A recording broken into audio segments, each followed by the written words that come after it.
Krishna studio চ্যানেলে আপনাকে স্বাগতম। তপ্ত লোক সকলের পরিত্রাণের জন্য যে কারুণ্য বাড়িবাহ তরলত্ব প্রাপ্ত হয়ে কৃপা বাড়ি বর্ষণ করেন, আমি সেই কল্যাণ গুণনিধি আভার পাঞ্জির পরম দয়াল শ্রী গুরুদেব অস্মদীয় শ্রী গুরুদেব ওম বিষ্ণুপাদ ভক্তি প্রপন্ন যতি গোস্বামী গুরু মহারাজের শ্রী চরণে পূর্ণভাবে আশ্রয় গ্রহণ করি। দণ্ডবোধ প্রণাম নিবেদন করছি সমবেত প্রত্যেক ভক্তবৃন্দের আপন আপন গুরু মহারাজের চরণে। ওনারা সবাই জয়যুক্ত হন। আনন্দ লীলাময় বিগ্রহায় হেমাব দিব্য ছবি সুন্দরায় তস্मै মহাপ্রেম রস প্রদায় চৈতন্য চন্দ্রায় নমো নমস্তে নিত্যানন্দ নমস্তুতে প্রেমানন্দ প্রদায়িনে কোলো কল্মষনাশায় জাহ্নবাপতয়ে নমঃ শ্রী অদ্বৈত নমস্তুতে মে কলি জন কৃপানিধে গৌর প্রেম প্রদানায় শ্রী সীতাপতয়ে নমঃ বৃন্দাবৈ তুলসী দেবৈ প্রিয়ায় কেশব শুচ কৃষ্ণ ভক্তি প্রদে দেবী সত্যবত্যই নমো নমঃ মহাপ্রসাদে জননী সর্ব সৌভাগ্যবর্ধিনী আদিব্যাধি হরণী তুলসী তং নমস্তুতে জয় তং সুরত পঙ্গুর মম মক্তমতের গতি মত সর্বস্ব পদাম্বুজ শ্রী রাধা মদন মোহন শ্রীরূপী শ্রী সনাতন ভট্ট রঘুনাথ শ্রীজীবী গোপাল ভট্ট দাস রঘুনাথ আমি এই ছয় গোসাইরি করি চরণ বন্ধ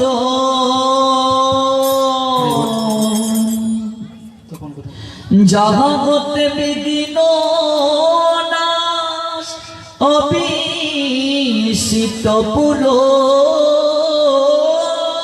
ছয় গোসাই করি চরণ বন্দন যাহতে বিঘ্ন নাশ অভীষ্ট পূরণ। আমি এই ছয় গোসাই করি চরণ বন্দন যাহা হতে বিঘ্ন নাশ অভীষ্ট পুরণ।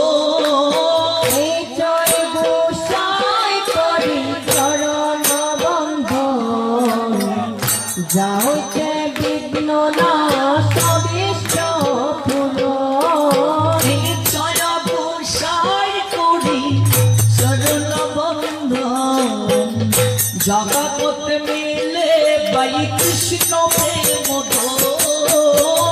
ছয় গোসাই করি চরণ বন্দন যাহতে মিলে বাই কৃষ্ণ প্রেম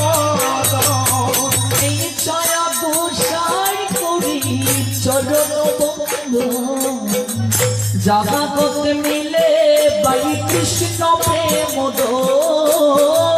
জয় গোসাই করি চরণ বন্দন যাওতে মিলে ভাই কৃষ্ণ প্রেম। এই ছয় গোসাই করো মুই করো দশপন পদ মোরে পঞ্চগ্রাম ছয় গোসাই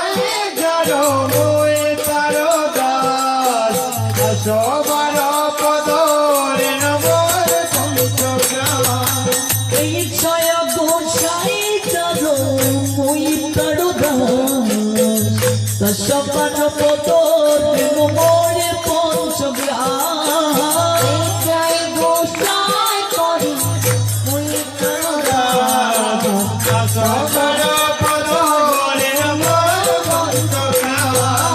তাদের চরণ সবি ভক্ত শোনে বাস জনমে জনমে মুড়ই অবিলাস তাদের চরণ সেবি ভক্ত শোনে বা জনমে জনমে ওই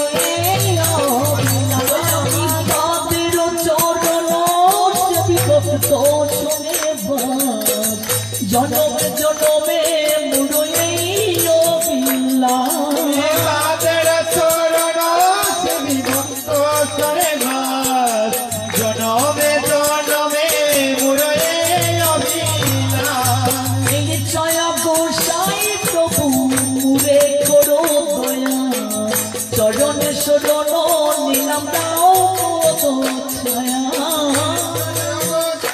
প্রভু মুরে কর দয়া চরণে শরণ নিলাম দাও পদ ছায়া এই ছায়া গোসাই প্রভু মুরে করো দয়া চরণে শরণ নিলাম দাও কত ছায়া দয়া গোসাই প্রভু মুরে কর দয়া চরণে শরণ নিলাম দাও পদ ছায়া এই ছায়া গোসাই তবে প্রতি কইলা বাস রাধা কৃষ্ণ নিত্য লীলা করিলা প্রকাশ এই জয় গোসাই করি প্রজে কইলা বা রাধা কৃষ্ণ নিত্য লীলা করিলা কে বদনি তো কে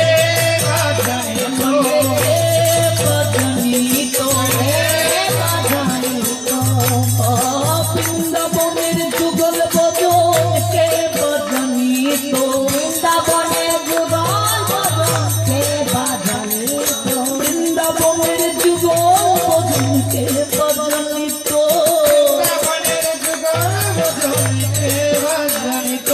বৃন্দাবনের যুগল কে বদনি তো বৃন্দাবনের যুগল বদন কে বাজানি তো কে বদনি তো কে বদনি তো এই জয় গোসাই তবে প্রতীক লবাস রাধা কৃষ্ণ নিত্য লীলা করিলা প্রকাশ রাধা কৃষ্ণের নিত্য লীলা করিলা প্রকাশ আনন্দে আনন্দে মনে আনন্দে আনন্দে আনন্দে বলো হরি ভক্ত শ্রী গুরু বৈষ্ণব পদে পদায় মোহ আনন্দে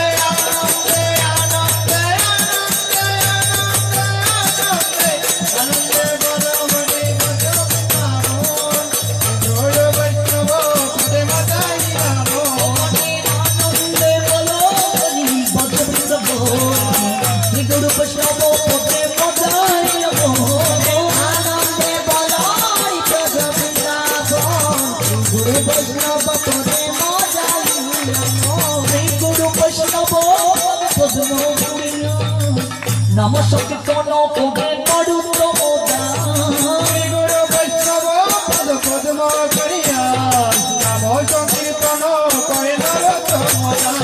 শ্রী গুরু বৈষ্ণব পদ্ম করিয়া নম সংকীর্তন করে নরুত্তম শ্রী গুরু বৈষ্ণব পদে পদ্ম করিয়া নাম সংকীর্তন করে নরোত্তম দাস। জয় শ্রী কৃষ্ণ চৈতন্য প্রভু নিত্যানন্দ শ্রী অদ্বৈত গদাধর শিবাসাদি গৌর ভক্ত বৃন্দ কৃষ্ণ চৈতন্য প্রভু নিত্যানন্দ শ্রী অদ্বৈত গদাধর শিবাসাদি গৌর ভক্ত বৃন্দ। জয় শ্রী কৃষ্ণ চৈতন্য প্রভু নিত্যানন্দ শ্রী অদ্বৈত গদাধর শিবাসাদি গৌর ভক্ত বৃন্দ কৃষ্ণ চৈতন্য প্রভু নিত্যানন্দ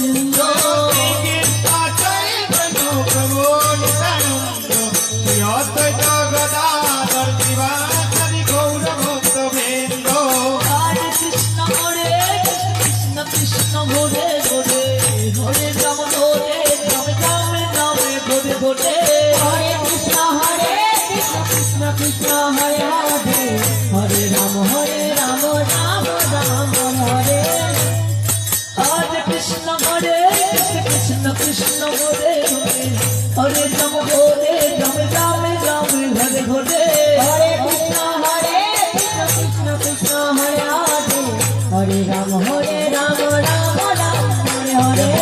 মায়েরা গাইবেন অনেক অনেক মাতাজি। দাদা চাউন দে আশা করি একটা কম্পন হবে, হরিনামের কম্পন।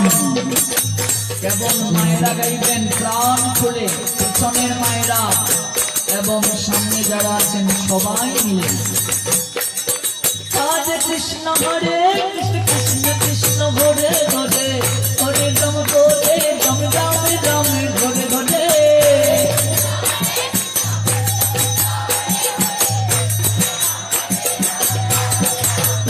যাদের মুখে কথা বলার শক্তি আছে তারাই গান, আর যারা কথা বলতে পারবেন না তারা তো আর গাইতে পারবেন না। হরে কৃষ্ণ কৃষ্ণ কৃষ্ণ হরে হরে হরে রাম ঘরে রাম রাম রাম ঘরে ঘরে।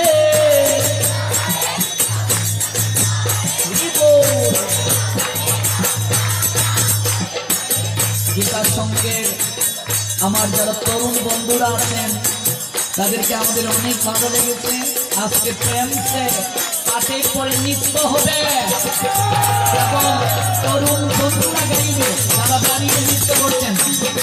আজ কৃষ্ণ কৃষ্ণ কৃষ্ণ ঘরে ঘরে হরে রাম ঘরে রাম রাম রাম ঘরে ঘরে।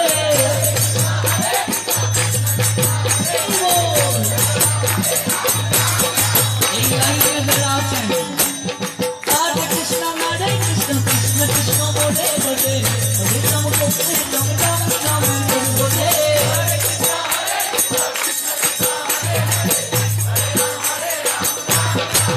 যারা পিছনে আছেন তারা গাইবেন হরে কৃষ্ণ কৃষ্ণ কৃষ্ণ কৃষ্ণ ঘরে ঘরে হরে রাম ঘরে রাম রাম রাম ঘরে ঘরে।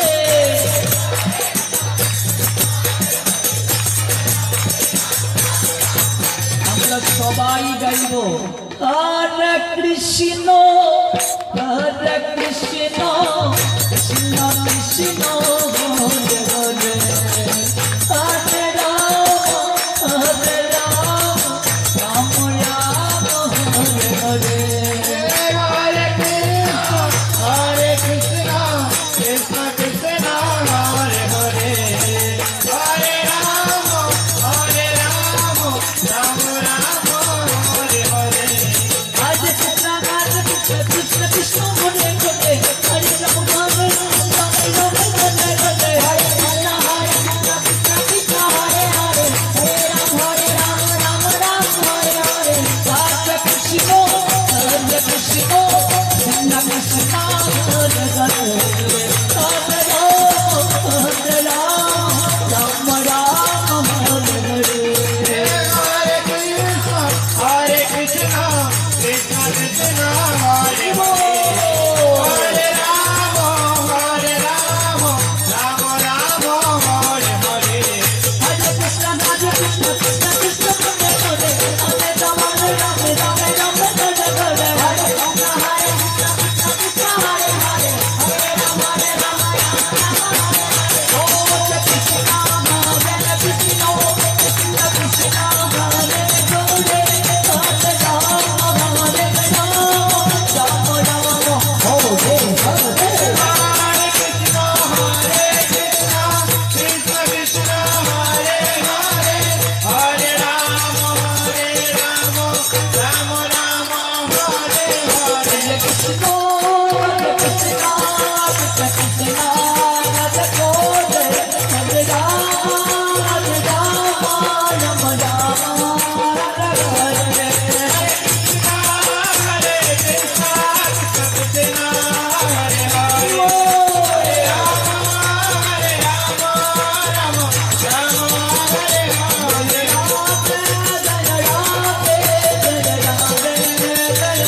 Rama Rama, Hare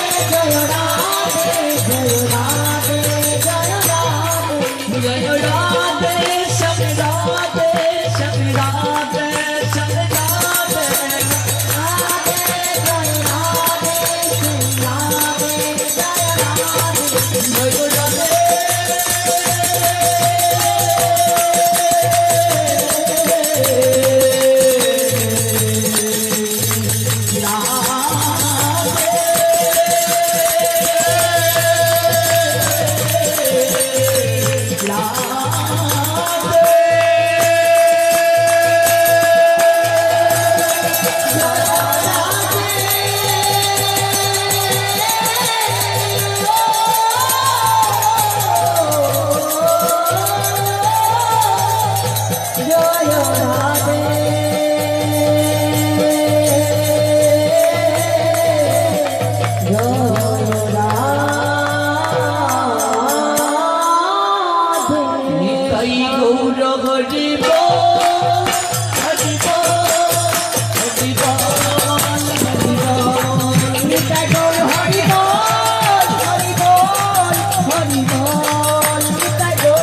হরি বল হরি বল জয় গুরু হরি বল হরি বল হরি বল হরি বল প্রেমানন্দে জয় জয় শ্রী রাধে শ্যাম।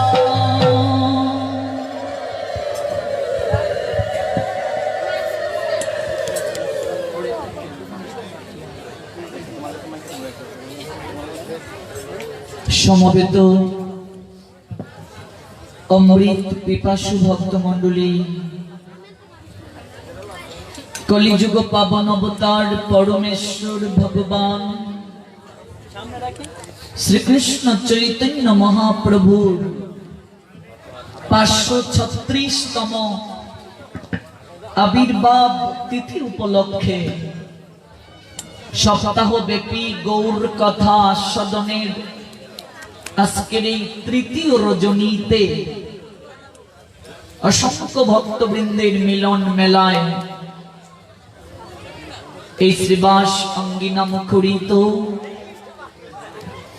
আমি সর্বাগ্রে যে সকল ভক্তবৃন্দ এই অপ্রাকৃত কথা শ্রবণ করার জন্য উপবেশিত হয়েছেন এবং অনলাইনের মাধ্যমে দেশ এবং দেশের বাহির থেকে যারা এই অপ্রাকৃত কথা শ্রবণ করার জন্য যুক্ত হয়েছেন, আপনাদের প্রত্যেকের রাতুল রাঙ্গা চরণ বৈষ্ণব জ্ঞানে বন্দনা করছি।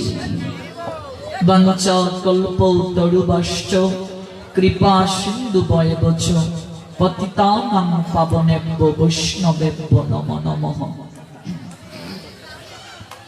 গতকাল যে জায়গায় কথার আমরা বিশ্রাম টেনেছিলাম, আজ সেই জায়গা থেকে আমরা পুনরায় শ্রবণ করব।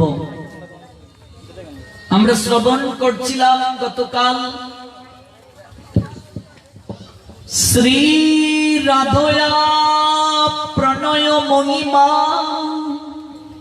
কীদৃশ বা। শ্রী রাধয়া প্রণয় মহিমা কীদৃশ বা। আমরা কেবল দুটা শ্লোক নিয়ে 7 দিন শুনব। প্রথম শ্লোকের আংশিক 2 দিন আলোচনা হয়েছে, আর এই দ্বিতীয় শ্লোকটির আমরা কেবল সূচনা করলাম, তাতেও 7 দিনে শেষ হবে না। শ্রী রাধয়া প্রণয় মহিমা কীদৃশ বা। শ্রী রাধয়া শ্রী রাধা রানীর প্রণয় মহিমা অর্থাৎ প্রেমের মহিমা, প্রেমের মাহাত্ম্য কীদৃশ বা, কেমন ছিল? রাধারানীর প্রেমের মহিমাটা কেমন ছিল?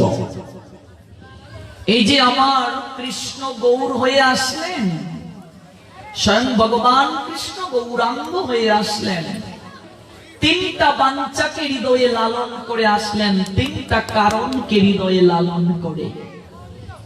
তন্মধ্যে প্রথম কারণটাই হচ্ছে রাধারানীর প্রেমের মহিমা কেমন ছিল। রাধারানীর প্রণয় মহিমাটা কেমন ছিল?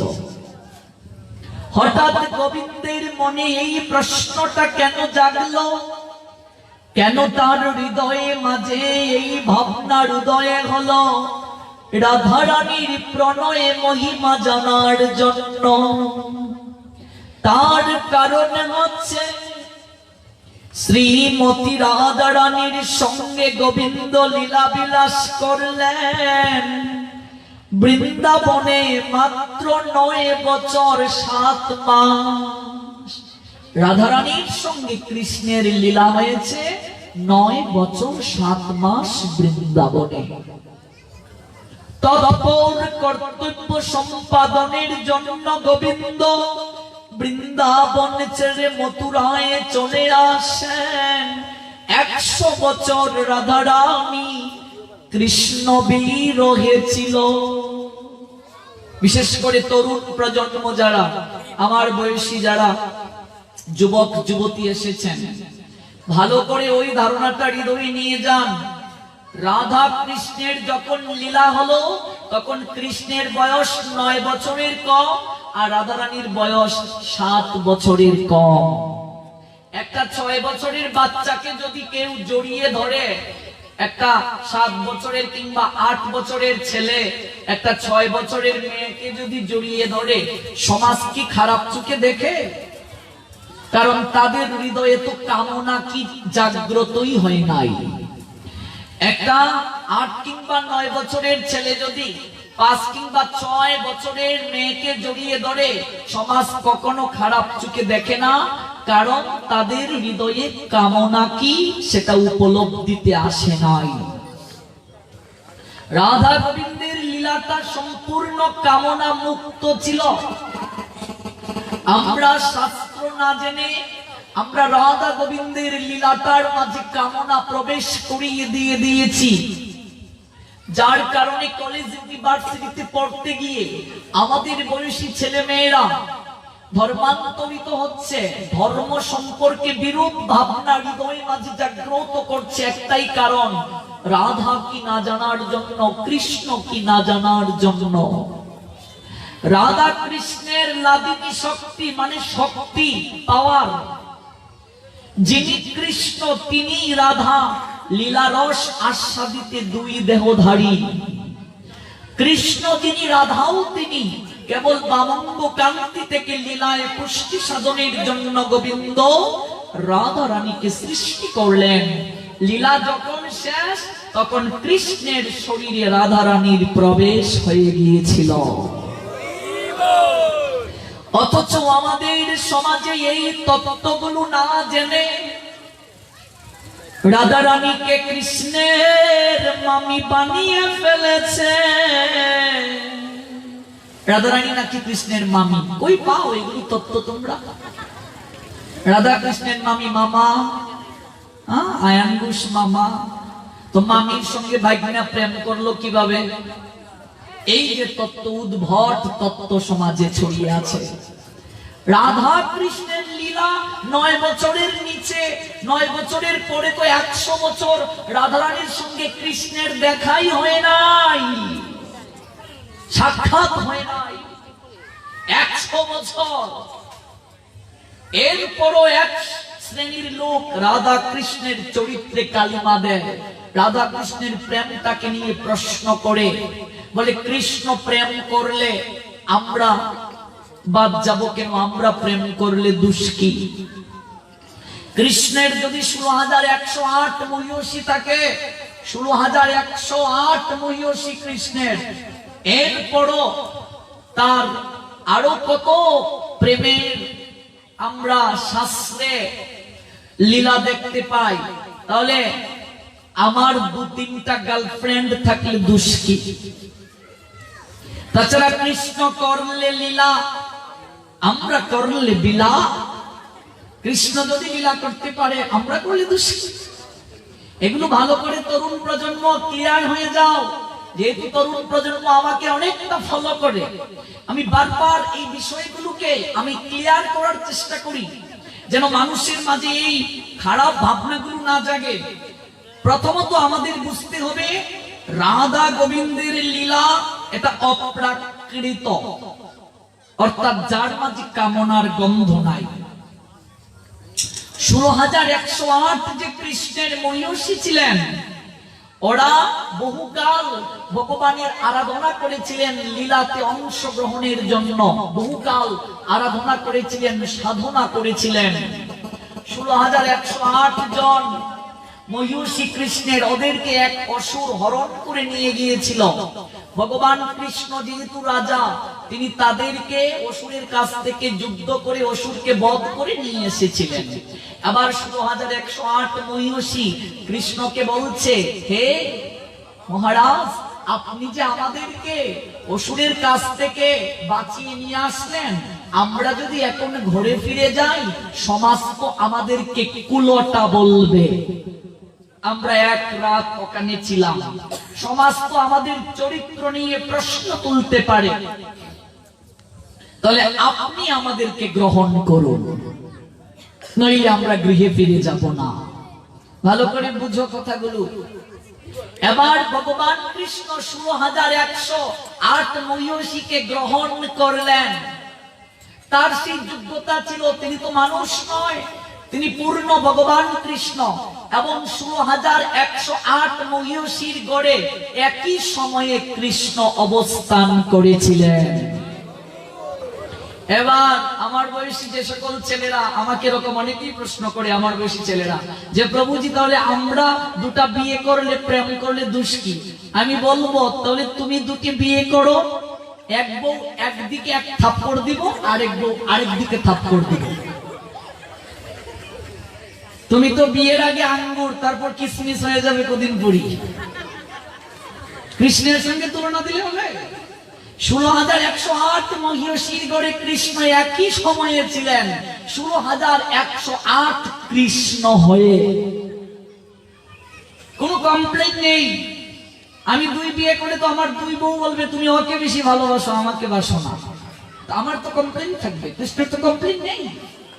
তাছাড়া ওরা তো সবাই সাধিকা ছিলেন, ভগবানকে প্রতিরূপে লাভের জন্য হাজার হাজার বছর আরাধনা করেছিলেন। তার চেয়ে বড় কথা, কৃষ্ণের ওরা সবাই ভক্ত, আর প্রত্যেক ভক্তই চাইবে কৃষ্ণকে সেবা করার জন্য। এগুলো তো বৃন্দাবনের লীলা।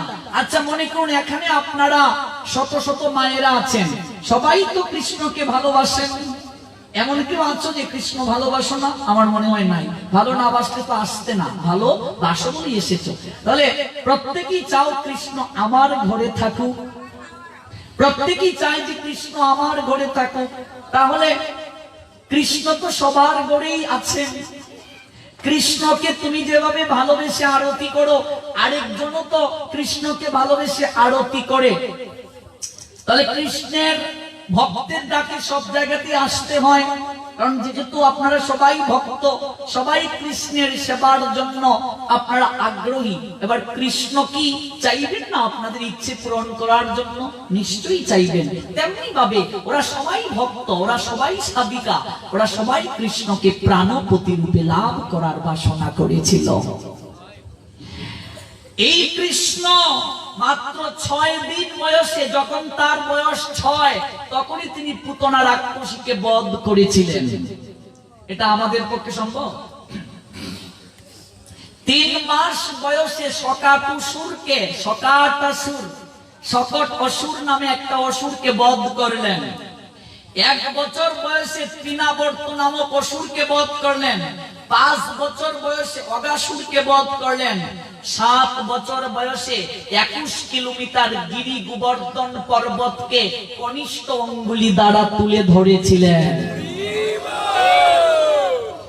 এবার যারা কৃষ্ণের দোহাই দিয়ে প্রেম করতে চাও, তারা একটা ইটকে 7 সেকেন্ড তুলে ধরো, দেখি ক্ষমতা সম্ভব? কৃষ্ণ ভগবান, তার সঙ্গে আমাদের তুলনা দিলে হবে? কৃষ্ণ ভগবান আর বাকি যারা মহিষী, ওরা সবাই কৃষ্ণের ভক্ত, ওরা সবাই কৃষ্ণের সাহচর্য চায়। আর রাধারানী হচ্ছেন এই সমস্ত ভক্তদের শিরোমণি, যার নিকট থেকে সমস্ত ভক্তি আসে, যার নিকট থেকে সমস্ত প্রেম আসে, যার নিকট থেকে সমস্ত প্রেম ভক্তি নিঃসৃত হয়। ওই রাধারানীর দুটা রূপ, একটা হচ্ছে গুরু রূপ, একটা হচ্ছে ভক্ত রূপ। গুরু রূপে তিনি কৃষ্ণেরও গুরু, অর্থাৎ রাধারানী হচ্ছেন কৃষ্ণের প্রেমের গুরু। গুরু রূপে শিক্ষা দিচ্ছেন জগৎজীবকে কিভাবে গুরু সেবা করতে হয়, আর ভক্ত রূপে শিক্ষা দিচ্ছেন কেমন করে ভগবানকে ভালোবাসতে হয়। এই দুটো রূপ রাধারানী, এই দুটো রূপে জগৎজীবকে তিনি শিক্ষা দিচ্ছেন। কিন্তু আমাদের যে দুটো শ্লোক নিয়ে 7 দিন ব্যাপী আলোচনা, তন্মধ্যে আমরা আজ আলোচনায় প্রবৃত্ত হয়েছি শ্রী রাধার প্রেমের মাহাত্ম্যটা কেমন, মহিমাটা কেমন। এটা কৃষ্ণের হৃদয় মাঝে জাগলো। কেন জাগলো? তার কারণ হচ্ছে ওই 9 বছরের পূর্বে রাধা গোবিন্দের লীলা হয়েছিল। তারপর গোবিন্দ কর্তব্যের জন্য বৃন্দাবন ছেড়ে মথুরাতে চলে আসেন। 100 বছর তাদের আর কখনো বাস্তবে সাক্ষাৎ হয় নাই, অর্থাৎ বৃন্দাবনে গোবিন্দ যান নাই। এবার সাধারণ মানুষদেরকে বলছি, আমি যাকে ভালোবাসি, আমি যাকে গভীর ভাবে ভালোবাসি, সে যদি আমার চেয়ে আর কাউকে ভালো পেয়ে যায়, আমাকে বলবে গুড বাই, গুড বাই। ঠিক বলছি? আচ্ছা, রাধারানী 100 বছর কৃষ্ণের বিরহে কাটালেন। তিনি কি অন্য কোন নাগর নিয়ে লীলা করেছিলেন? কাউকে ভালোবেসেছিলেন? রাধারানী 100 বছরের মাঝে আর কাউকে ভালোবেসেছিলেন? বাসেন নাই। 100 বছরই কৃষ্ণকে স্মরণ করলেন। তাহলে জড় জগতের মানুষদের সঙ্গে তো কৃষ্ণের চিন্তাই করা যায় না, চিন্তা করাই অপরাধ। রাধারানী 100 বছর কৃষ্ণের বিচ্ছেদে অঝুর দ্বারায় কাঁদলেন, কিন্তু কৃষ্ণের জায়গায় আর কাউকে স্থান দিলেন না। আর আমাদের কথা চিন্তা করুন, আমরা একজন থাকতে আরেকজনকে ভাবি। ঠিক বলছি? মেসেঞ্জারে চ্যাট চলছে, একসঙ্গে কয়েকজন। একজনের সঙ্গে ঘুমিয়ে আছি, মনে মনে আরেকজনের চিন্তা হচ্ছে। তার মানে এই জড় জগতের সম্পর্কটা মানে কামনায় আকৃষ্ট, কামনায় ভরপুর। জড় জগতের সম্পর্ক কখনো প্রেম নয়। ভালো করে কথাটা বুঝবেন। প্রেম আর ভালোবাসা এই দুটো শব্দের অর্থ এক নয়। ভালোবাসার সাগরকে মন্থন করলে যে অমৃত উঠে আসে তাকে প্রেম বলে, অর্থাৎ যার মাঝে কামনা থাকে না। এই কৃষ্ণদাস কবিরাজ গোস্বামী পাদ চৈতন্য চরিতামৃতে বললেন, প্রেম আর কামের সংজ্ঞা। অত্যেন্দ্রিয় প্রীতিবাঞ্ছা তারে বলে কাম, কৃষ্ণেন্দ্রিয় প্রীতিবাঞ্ছা ধরে প্রেম নাম। আত্মেন্দ্রিয় প্রীতিবাঞ্ছা মানে আমি কি করে অপরের কাছ থেকে সুখ লাভ করব, এই চিন্তা হচ্ছে জড় জগতের প্রত্যেকটা মানুষ, এমনকি আমি সহ প্রত্যেকটা মানুষের হৃদয়ে মাঝে ধারণা। কাজে এটা কখনো প্রেম হতে পারে না। প্রেম কি নির্মল, স্বার্থ গন্ধহীন, স্বার্থ থাকবে না। প্রেমের সংজ্ঞা কি? ডক্টর মহানামব্রত ব্রহ্মচারী বলছেন তার গৌর সুন্দর নামক গ্রন্থে প্রেমের সংজ্ঞা। ভালো করে প্রেমের সংজ্ঞাটা জেনে নাও। ধ্বংস হইবার বহুবিধ কারণ থাকা সত্ত্বেও যে আবেগ, যে টান কখনো ধ্বংস হয় না। অর্থাৎ সম্পর্ক নষ্ট হওয়ার বহুবিধ কারণ রয়েছে, কিন্তু যে টান, যে আবেগ কখনো ধ্বংস হয় না। মূল কথা, যে আবেগ, যে টান, যে সম্পর্ক কখনো বাসি হয় না। বাসি হয় না, সেটা বয়সে হোক কিংবা সেটা সময়ের ব্যবধানে হোক, কখনো বাসি হয় না। তো আমি যাকে ভালোবাসি তার যৌবনে ভাটা পড়লেই তো তাকে আর ভালো লাগে না। গালে কয়েকটা শাল হয়ে গেলে, না তোমার গালে কেমন শাল হয়ে গেছে, তোমার শরীর শুকিয়ে গেছে, তার মানে কি আমারটা প্রেম? এই জড় জগতের এটা কি প্রেম? স্বামী স্ত্রীর সম্পর্ক কখনো প্রেম না। এগুলো আমরা ভুল বলি। আমরা বলি অমুকের সঙ্গে অমুক প্রেম করে, এটা শাস্ত্র সমর্থন করেন নাই। অমুকের সঙ্গে অমুক প্রেম নয়, কাম করে, এটা প্রেম নয়। প্রেম মানে যা ধ্বংস হয় না।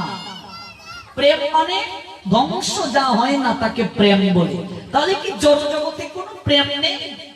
ডক্টর মহানামব্রত ব্রহ্মচারী তার গৌর সন্দর্ভে বললেন, জড় জগতে প্রেম নেই, কিন্তু প্রেমের আভাস রয়েছে, প্রেমের ছায়া রয়েছে। ছায়া পুকুরের মাঝে যদি কোনো গাছের ছায়া পড়ে, তাহলে সেই ছায়াটাকে দেখে ওই গাছটাকে কিছুটা হলেও নিরীক্ষণ করা যায়। জড় জগতে যে টান, যে আবেগ, ওইটা হচ্ছে প্রকৃত প্রেমের কিছুটা প্রতিবিম্ব, ছায়া। এটা প্রেম নয়, এটাকে ভালোবাসা বলা যায়। ভালোবাসা আর প্রেম এক নয়। ভালোবাসাকে প্রেম বলা মানে একজন পতিব্রতা নারীর স্থলে একজন পতিতাকে বসিয়ে দেয়া, অর্থাৎ একটা গণিকাকে সতীর মর্যাদা দেয়া হচ্ছে ভালোবাসাকে প্রেম বলা। ভালোবাসা আর প্রেমের মাঝে অনেক পার্থক্য রয়েছে, অনেক পার্থক্য।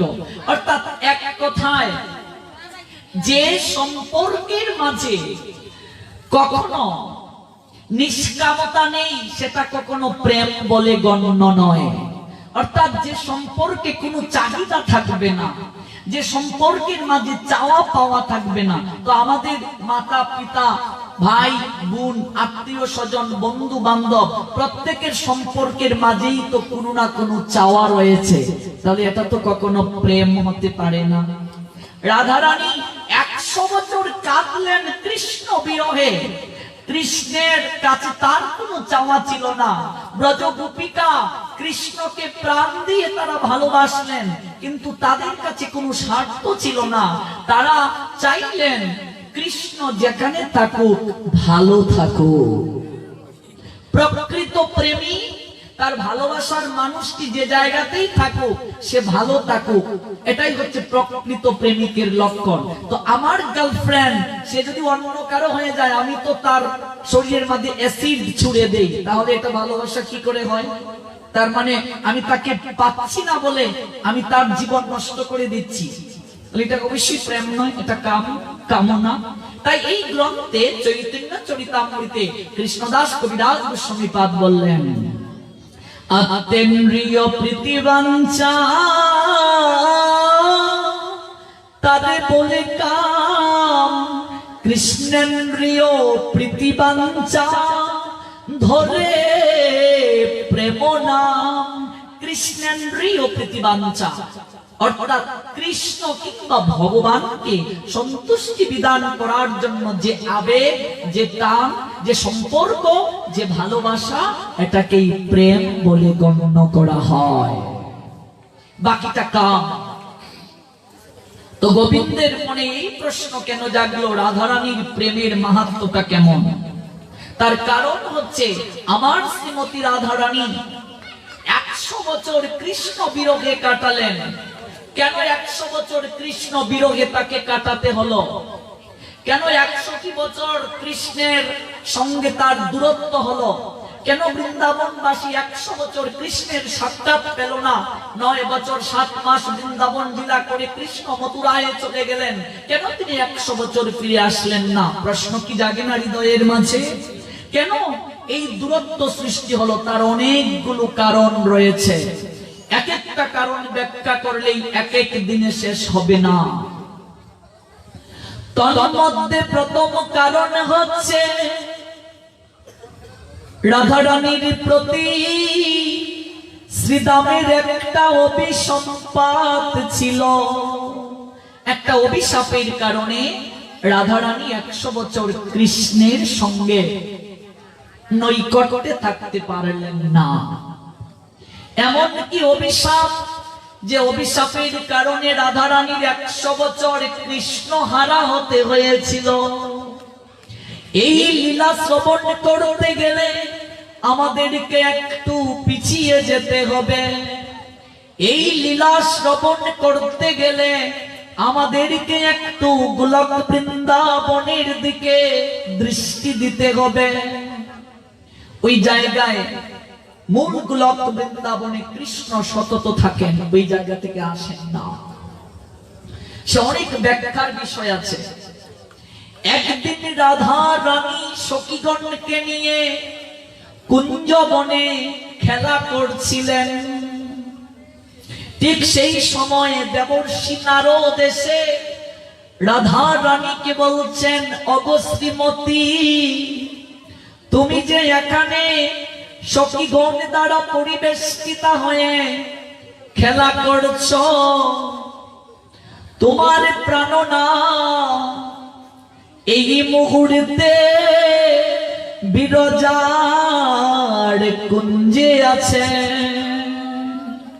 দেবর্ষি নারদ, যাকে দিয়ে আমরা প্রথম দিন শুরু করেছিলাম, যারা রেগুলার শুনছেন তারা জানেন, ধারাবাহিক ভাবে না শুনলে কিচ্ছু বুঝবেন না, একটা এপিসোডও মিস করা যাবে না, এগুলো ধারাবাহিক ভাবে আলোচনা।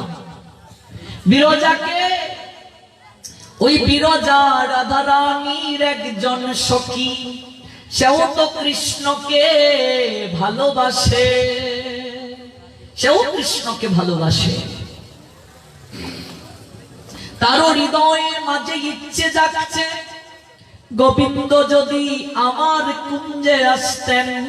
প্রত্যহ তিনি কুঞ্জ সাজিয়ে অপেক্ষা করেন কখন গোবিন্দ তাকে কৃপা করার জন্য আসবেন। গোবিন্দ একদিন ভাবলেন, বিরজার হৃদয়ের ইচ্ছেকে পূরণ করাটা প্রয়োজন। বিরজার হৃদয়ের ইচ্ছে পূরণ করার জন্য আমাকে বিরজা কুঞ্জে যেতে হবে। তাই গোবিন্দ বিরজার ইচ্ছেকে পূরণ করার জন্য বিরজার কুঞ্জে গমন করলেন। আর দেবর্ষি নারদ তিনি এই সুযোগে রাধা রানীর কাছে আসলেন, আর মনে মনে বলছেন, আমি একটা ঝামেলা বাঁধিয়ে দেব, ঝামেলা বাঁধিয়ে দেব। দেবর্ষি নারদের কাজটাই হচ্ছে একটা বিপত্তি ঘটিয়ে দেওয়া। তবে তার পিছনে একটা কারণ আছে, বিপত্তি ঘটিয়ে দেয়া। এই বিপত্তির মাধ্যমে জগৎকে তিনি শিক্ষা প্রদান করেন। দেবর্ষি নারদ একটা বিপত্তি ঘটিয়ে দেওয়াই হচ্ছে তার কাজ। নারদ এসে বলছে, নবরাধে, তুমি যে সখীগণকে নিয়ে তুমি লীলা করছো কুঞ্জবনে, তোমার প্রাণনাথ তো এই মুহূর্তে বিরজার কুঞ্জে অবস্থান করছেন। কথাটা শোনা মাত্রই রাধারানী বলছেন, কি আমার কুঞ্জ রেখে গোবিন্দ বিরজার কুঞ্জে? এটা তো মেনে নেওয়া যায় না। সখীদেরকে বলছেন, এই চল বিরজার কুঞ্জে যাব। গোবিন্দ বিরজার কুঞ্জে প্রবেশের পূর্বে শ্রীদামকে দ্বার রক্ষক রূপে রেখে গেলেন। আর শ্রীদামকে বললেন, হে শ্রীদাম, ওই কুঞ্জের ভেতরে যেন কেউ প্রবেশ করতে না পারে, কেউ যেন ভেতরে প্রবেশ করতে না পারে। এমনকি শ্রীদাম শ্রীমতী রাধারানী আসলে তার অনুমতি নাই। রাধারানী আসলেও তুমি তাকে ভেতরে প্রবেশ করতে দেবে না। শ্রীদাম সত্য প্রেমের ভক্ত, সে গোবিন্দের সেবক, গোবিন্দ তাকে দায়িত্ব দিয়েছেন, ভেতরে প্রবেশ করতে কাউকে দেবে না। শ্রীদাম দ্বার রক্ষক রূপে দাঁড়িয়ে পড়ল, ভেতরে কেউ প্রবেশের সুযোগ নাই। রাধারানী সখীদেরকে নিয়ে আসলেন, শ্রীদাম দ্বার খুলে দে, আমি ভেতরে প্রবেশ করব। শ্রীমতী, ভেতরে প্রবেশের অনুমতি আমার কাছে নাই, আমায় ক্ষমা করে দাও শ্রীমতী, তুমি ভেতরে প্রবেশ করতে পারবে না। কি আমাকে বলছিস আমি ভেতরে প্রবেশ করতে পারবো না? শ্রীদাম, আমি ভেতরে যাব, তুই আমাকে নিষেধ করছিস? শ্রীমতী, তুমি আমাকে যে যা ইচ্ছে বলতে পারো, কিন্তু গোবিন্দ আমাকে অনুমতি প্রদান করেন নাই, তুমি ভেতরে প্রবেশ করতে পারবে না। রাধারানীর ভেতরে ভেতরে অনেক অভিমান হলো, আমাকে ভেতরে প্রবেশ করতে নিষেধ করা হয়েছে। শ্রীদামকে তিনি ক্রোধান্বিত হয়ে বললেন, শ্রীদাম দ্বার খুলে দে। না শ্রীমতী, আমি আজ্ঞাবাহী সেবক, আমি দ্বার খুলে দিতে পারবো না। তুই দ্বার খুলে দেবে না? এবার রাধা রানী জোর করে ভেতরে প্রবেশ করতে চাইছেন।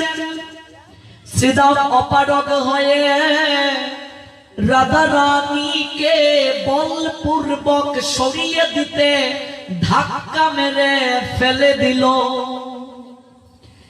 শ্রীমতী রাধা রানী ভুলুণ্ঠিত হয়ে মাটিতে পড়লেন। অঝোর ধারায় তার নয়ন থেকে অশ্রু ঝরছে। শ্রীদাম, তুই আমাকে সরিয়ে দিলে, তুই অসুরের মতো আচরণ করলে আমার সঙ্গে। শ্রীদাম, অসুরের মতো আচরণ করলে। তোর এই জায়গায় আর দ্বার রক্ষক রূপে থাকার অধিকার নাই। তোর মাঝে আসুরিক প্রবৃত্তি আমি পরিলক্ষিত হতে দেখেছি। আমি তোকে অভিসম্পাত করছি। শ্রীদাম, তুই কৃষ্ণ সেবা থেকে আজ থেকে বঞ্চিত হবি এবং তুই অসুরী কুলে জন্ম নিবি। কৃষ্ণ সেবা থেকে তুই বঞ্চিত আজ, অসুর কুলে তুই জন্ম নে। কথাটা যখন রাধা রানী মুখ দিয়ে বললেন, আচারকে মাটিতে পড়ল। শ্রীদাম, ওগো রাধে, তুমি আমাকে এরকম একটা অভিশাপ দিতে পারলে? আমি কৃষ্ণ সেবা থেকে বঞ্চিত হব, তুমি আমাকে এই অভিশাপটা দিতে পারলে? তুমি জানো না শ্রীমতী, আমি যে কৃষ্ণ সেবক। সেবকের দায়িত্ব হচ্ছে প্রাণপণে সেবা করা। আমি যদি কৃষ্ণ সেবা থেকে বঞ্চিত হয়ে যাই, এই দেহ রেখে আর কি হবে? শ্রীমতী, কিঞ্চিত বিরহ তুমি অপেক্ষা করতে পারলে না? আমাকে তুমি অসুর কুলে পাঠানোর অভিসম্পাত দিয়ে দিলে। শ্রীমতী, তুমি কি জানো না আমি আমার কৃষ্ণকে কতটা ভালোবাসি? আমি যে তিল পরিমাণ সময়ও কৃষ্ণ দর্শন ছাড়া থাকতে পারি না, কৃষ্ণ সেবা ছাড়া থাকতে পারি না। তুমি আমাকে কৃষ্ণ সেবা থেকে বঞ্চিত দিলে। শ্রীমতী, তার চেয়ে যদি তুমি আমার প্রাণটা কেড়ে নিতে, আমি হাসতে হাসতে প্রাণটা বিসর্জন দিতে পারতাম। কিন্তু তুমি আমাকে কৃষ্ণ সেবা থেকে বঞ্চিত করে কি করে দিলে? শ্রীমতী, তোমার কি হৃদয়ে মাঝে একটুও বাঁধলো না? ওগো শ্রীমতী, কেউ যদি কাউকে কাঁদায়, তার জন্য পশ্চাতে কান্না থাকে। সংসারে তুমি যদি কাউকে কষ্ট দাও মা, তোমার জন্য কষ্ট থাকবে। এই জগতে কেউ যদি কাউকে ঠকায়, তাকেও ঠকতে হয়। আমরা মনে করি কেউ দেখে নাই, হ্যাঁ কেউ দেখে নাই, আমি এই কার্যটা করে ফেলি, উপরে সব হিসাব নিকাশ হচ্ছে। এগুলো কেবল লীলা, জগৎকে শিক্ষা দেওয়ার জন্য। রাধারানীর আবার রাগ হবে কেন? রাধারানী তিনি তো ক্রোধ থেকে সম্পূর্ণ মুক্ত, তাহলে তিনি কেন এই কার্য করলেন অবুঝের মতো? আমাদেরকে শিক্ষা দেওয়ার জন্য। শ্রীদাম বলছে, নগরাই দনি, কেউ যদি কাউকে কাঁদায়, তার জন্য পরিণামে কান্না থাকে। তুমি আমাকে কৃষ্ণ সেবা থেকে বঞ্চিত করে দিলে, কিছুটা সময়ও তুমি কৃষ্ণ দর্শনে অপেক্ষা করতে পারলে না। প্রত্যেকটা জগৎ সংসারী জীবকে মা কর্মানুযায়ী শাস্তি পেতে হয়। ভগবান কৃষ্ণ যিনি তার মাকে বাবাকে পর্যন্ত কংসের কারাগারে এত দুঃখ পেতে হলো, আমার গোবিন্দ যখন গৌর হয়ে আসলেন, তখন নিতাই গৌর দুজন আলাপন করছেন। নিত্যানন্দ প্রভু মহাপ্রভুকে বলছেন, নিমাই, ও নিমাই, তুমি যদি ব্রজের কানাই হয়ে থাকো, তাহলে বলো আমাদের মা বাবা কেন কংসের কারাগারে এতটা কষ্ট করেছিলেন? ভগবানের মা বাবা তারা এত কষ্ট করলো কেন? যে ভগবান জগতের সবার কর্মফলকে খণ্ডন করতে পারেন, দুঃখ থেকে পরিত্রাণ করতে পারেন, সেই ভগবানের মা বাবাকে এতটা কষ্ট কেন করতে হলো? বৈষ্ণব কবি গোবিন্দের অপ্রাকৃত সেই লীলা বিলাসকে সুন্দর করে পদ আকারে উত্তর দিলেন। আমার গৌর সুন্দর নিতাইকে উত্তর দিচ্ছেন বৈষ্ণব কবির হৃদয়ের অভিব্যক্তিতে। হবাই নিতাই রে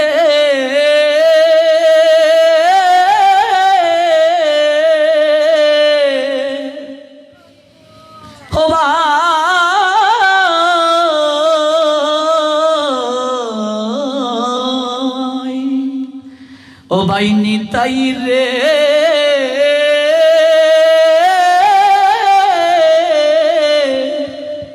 ও ভাই নিতাই রে ও ভাই দুঃখ না পেলে ভবে কেউ তো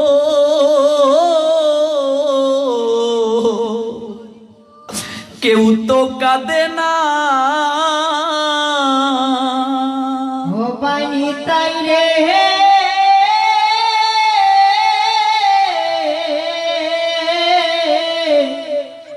ও ভাই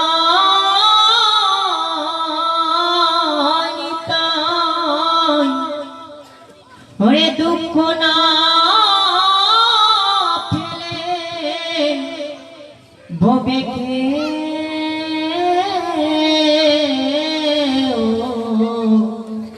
কেহ কাঁদে না। ওয় ভাই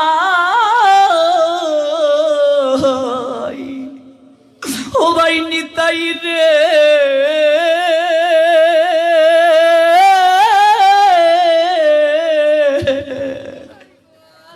ওরে দুঃখ না পেলে ভবে কেউ তো কেউ তো কাঁদে না।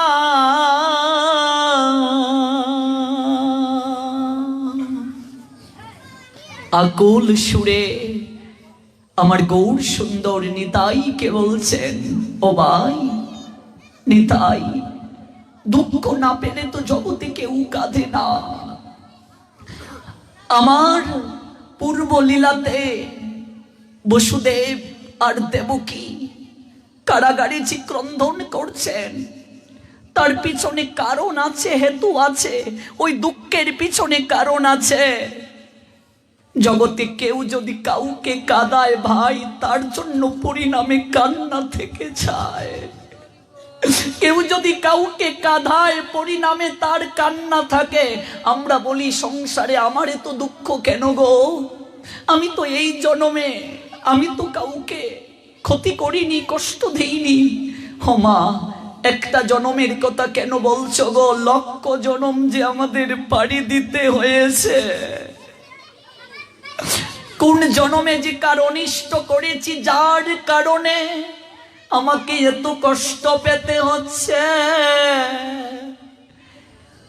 আজ গৌর সুন্দর লীলা স্মরণে নিতাইকে এই অপ্রাকৃত সন্দেশ প্রদান করেছেন। দাদা, এই দেবকী বসুদেবের এখানে কষ্টের পশ্চাতে কারণ হচ্ছে আমার এই মা দেবকী ত্রেতা যুগে আরেক মায়ের কুলকে খালি করেছিল। আমার এই মাই ত্রেতা যুগে আরেক মায়ের কুল খালি করেছিল। কার কুল খালি করলেন?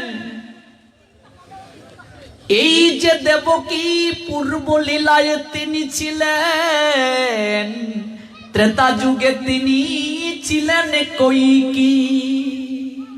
এক বরে বরতকে সিংহাসনে বসাও, আরেক বরে 14 বছরের জন্য রামচন্দ্রকে বনবাসে পাঠাও। দেখো, মায়ের কুল খালি করলেন, আজকে নিজে সন্তান জন্ম দিয়ে স্তন পান করানোর সৌভাগ্য পেলেন না। এই জন্য বৈষ্ণব কবি বললেন, দুঃখ না পেলে সংসারে কেউ কাঁদে না, প্রত্যেকে তার কর্মফল অনুযায়ী কাঁদে। বৈষ্ণব কবি বললেন, ও ভাই নিতাই রে,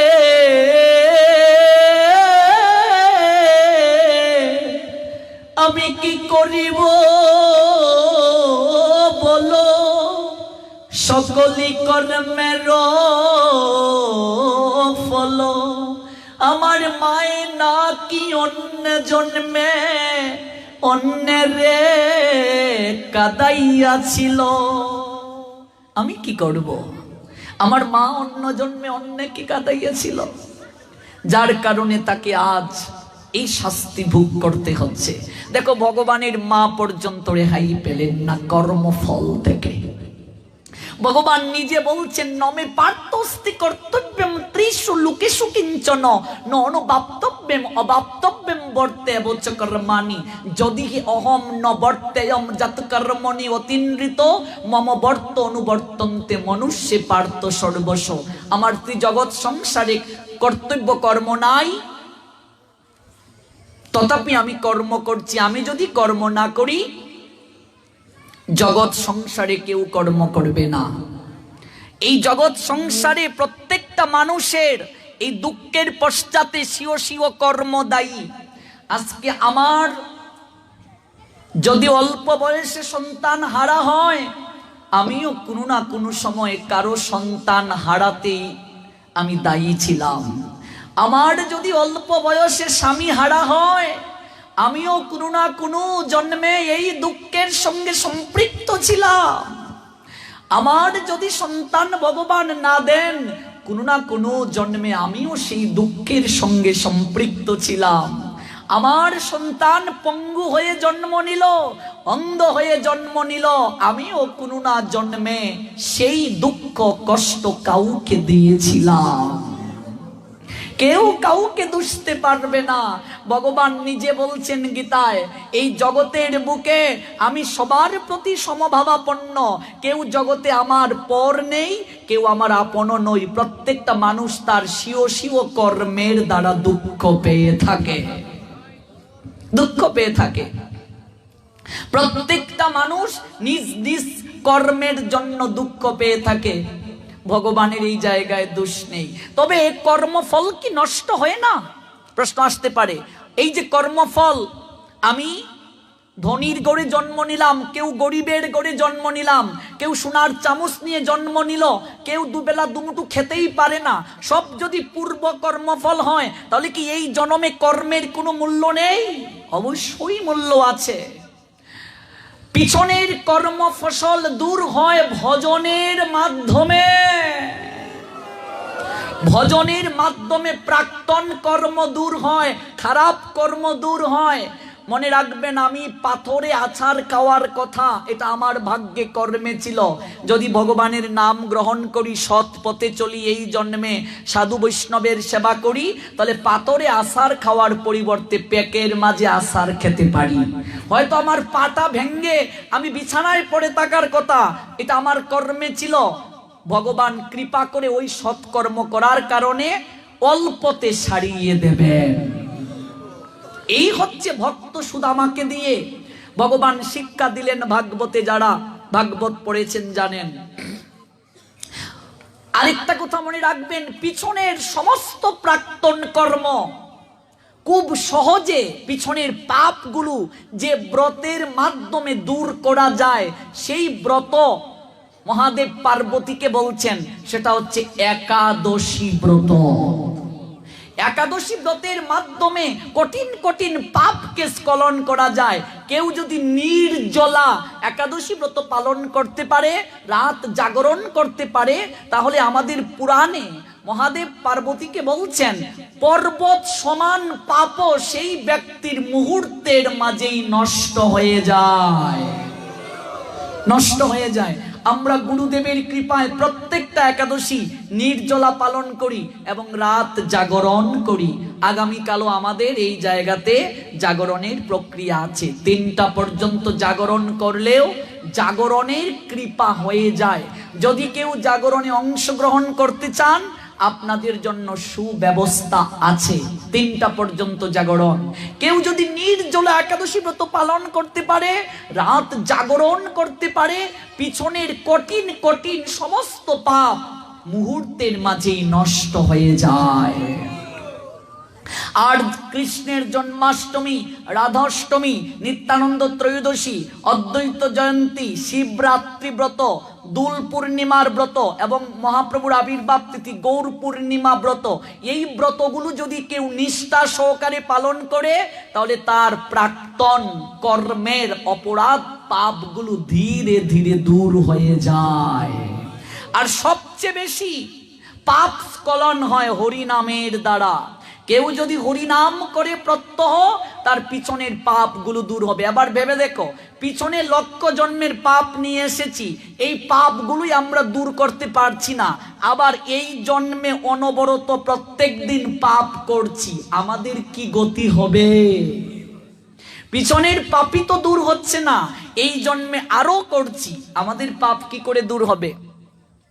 মনে রেখো, ভগবান আমাকে ব্যবসা দিয়েছেন, অর্থ দিয়েছেন, দালান দিয়েছেন, তাই বলে আমি সুখী, এটা ভাবা বুকামি। জগতের বুকে কেউ সুখী নয়। দেখবে যাদের চাকরি, ব্যবসা বাণিজ্য, অর্থ, বিত্ত, বৈভব আছে, জিজ্ঞেস করে দেখো, তিনিও কোনো না কোনো দিক থেকে দুঃখী।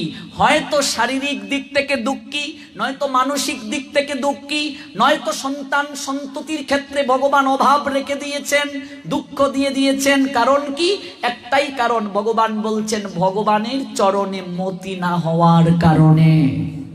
আমরা যদি সব কিছু পেয়ে যাই, তাহলে তো ভগবানকেই মনে করব না। হ্যাঁ, একটু ভগবান আমাদেরকে সম্পদ দেয়, তাতেই একটু টাকা পয়সা দেয়, একটু ক্ষমতা দেয় কয়েক বছরের জন্য, তাতেই আমরা নিজেকে এত বড় মনে করি। আর ভগবান যদি সব কিছু দিয়ে দেয়, তাহলে তো ভগবানের অস্তিত্বই আমরা ভুলে যাব। হিরণ্যকশিপু অস্তিত্ব ভুলে গেলেন ভগবানের, ব্রহ্মার নিকট থেকে বর পেয়ে। রাবণ ভুলে গেলেন, বলছে ভগবানকে আমি ভগবান। হিরণ্যকশিপু বললেন বিষ্ণু আবার কে, আমি ভগবান, একটু ক্ষমতা পেয়ে। তাহলে আমাদের অবস্থা কি হবে?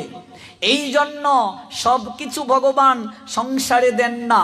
জিজ্ঞেস করে গিয়ে দেখো, প্রত্যেক ঘরে ঘরে কেউ সুখী বলতে পারবে না, কেউ সুখী নয়, কেউ সুখী নয়। এই কথাটা আমি বারবার বলি। সুখী হতে গেলে কি করতে হবে? সুখ কার কাছে গেলে পাওয়া যায়? আনন্দ কার কাছে গেলে পাওয়া যায়? শান্তি কার কাছে গেলে পাওয়া যায়? এটার অনুসন্ধান আগে করতে হবে। 24 ঘন্টার মাঝে যদি কিছুটা সময় ভগবানের জন্য না রাখি, যিনি আমাকে জগতে ভালো রাখবেন, আমি কি করে ভালো থাকবো বলুন? কি করে ভালো থাকবো? আরেকটা কথা, ভগবানের প্রদত্ত সম্পদ যারা ভগবানের জন্য ব্যয় করে না, ভগবান তাদেরকে দুঃখে রাখেন। ধার্মিক মুসলমানরা এটাকে জাকাত বলেন। উনারা ধর্মের জন্য জাকাত দিতে কুণ্ঠাবোধ করেন না। এই জন্য দেখবেন বাংলায় লক্ষ লক্ষ মসজিদ মুহূর্তের মাঝেই তৈরি হচ্ছেন। ওরা আল্লাহ পাকের আইনকে সঠিকভাবে পালন করেন ধার্মিক মুসলমানেরা। আমাদেরও আমাদের ইনকামের 4 ভাগের 1 ভাগ ধর্মের জন্য ব্যয় করতে বলা হয়েছে। যার যত ইনকাম এই অনুপাতে সে দান করবে। কারো ইনকাম যদি 100 টাকা হয়, এই অনুপাতে সে দান করবে। 1 লক্ষ টাকা যার মাসিক ইনকাম, সে 25,000 টাকা ধর্মের জন্য ব্যয় করবে। এটা ভাগবতের সিদ্ধান্ত। 1 কোটি যার ইনকাম, সে 25 লক্ষ টাকা ভগবানের জন্য ব্যয় করবে। যদি কেউ না করে 4 ভাগের 1 ভাগ ভগবানের জন্য ব্যয়, এই অর্থই তার জীবনে দুঃখের কারণ হয়ে দাঁড়াবে। নতুবা ভগবান এমন একটা সন্তান দেবে, সারা জীবন তার পিছনে টাকা ব্যয় করতে হবে। নতুবা ভগবান শরীরে এমন একটা রোগ দেবে, সারা জীবন তার পিছনে টাকা ব্যয় করতে হবে। একটা না একটা অভাব ভগবান রেখে দেবেন। এটা কেন? ভগবানের অর্থ ভগবানের জন্য ব্যয় না করলে, তাহলে দুঃখ ছাড়বে না। এটা তো বৃষভানু রাজাকে দিয়ে দেবর্ষি নারদ দেখিয়ে দিলেন, এত এত তার রাজত্ব সম্পত্তি, কিন্তু ভগবান তাকে সন্তান দিলেন না, সন্তান দিলেন না। তারপর কিভাবে বৃষভানু রাজা রাধারানীকে লাভ করলেন সেটা তো আপনারা জানেন। এগুলো অনেক বিষয় আছে, অনেক ব্যাখ্যা আছে। এই জন্য আপনাদের কাছে অনুরোধ, যারা আজকে প্রথমে এসেছেন, আজকে 3 নম্বর রজনী, একটা অনুষ্ঠানও মিস করবেন না, প্রত্যহ আসবেন। এটা হচ্ছে একমাত্র আত্মার খুরাকের জায়গা। এই যে 2 ঘন্টা সময় ভগবানের কথা শুনছেন, এই আনন্দটা আর কোথাও গেলে পাওয়া যায় না। কিছুটা সময়ের জন্য এই হৃদয়ে মাঝে শান্তি পাওয়া যায়, নিত্য আনন্দ পাওয়া যায়। এই আনন্দ পৃথিবীতে আর কোনো কিছু দ্বারা সম্ভব নয়। আমার সারা বাংলাদেশ ঘুরে একটা অভিজ্ঞতা হলো, যদি শান্তি, আনন্দ, সুখ, এই 3টা জিনিস যদি টাকা দিয়ে কিনা যেত, কিংবা কোনো ঔষধ যদি বের হতো, আমার মনে হয় এই জগতের সবাই লাইন ধরে থাকতো, আমাকে 1000 টাকার শান্তি দাও, 1000 টাকার আনন্দ দাও, 1 কোটি টাকার আনন্দ দাও, 1 লক্ষ টাকার সুখ দাও। আমার মনে হয় মানুষ লাইন ধরে থাকতো এই 3টা জিনিসের জন্য। অথচ দুর্ভাগ্য, এই 3টা জিনিসই আপেক্ষিক, এগুলো কোনো কিছু দিয়ে লাভ করা যায় না। অর্থ, টাকা পয়সা, কড়ি দ্বারা আনন্দ পাওয়া যায় না, সুখ পাওয়া যায় না, শান্তি পাওয়া যায় না। ওই আনন্দ, সুখ, শান্তি, এই 3টা জিনিসই রেখেছেন ভগবান তার হাতে। এটা দেন নাই, এটা পাত্র বিচার করে দেন ভগবান। এই জন্য আমরা যদি কারো ক্ষতি করি, আমার জন্য পরিণামে ক্ষতি থাকবে, এটা মনে রাখতে হবে। আমি যদি কারো হৃদয়ে মাঝে কষ্ট দেই, আমার জীবনেও কষ্ট থাকবে।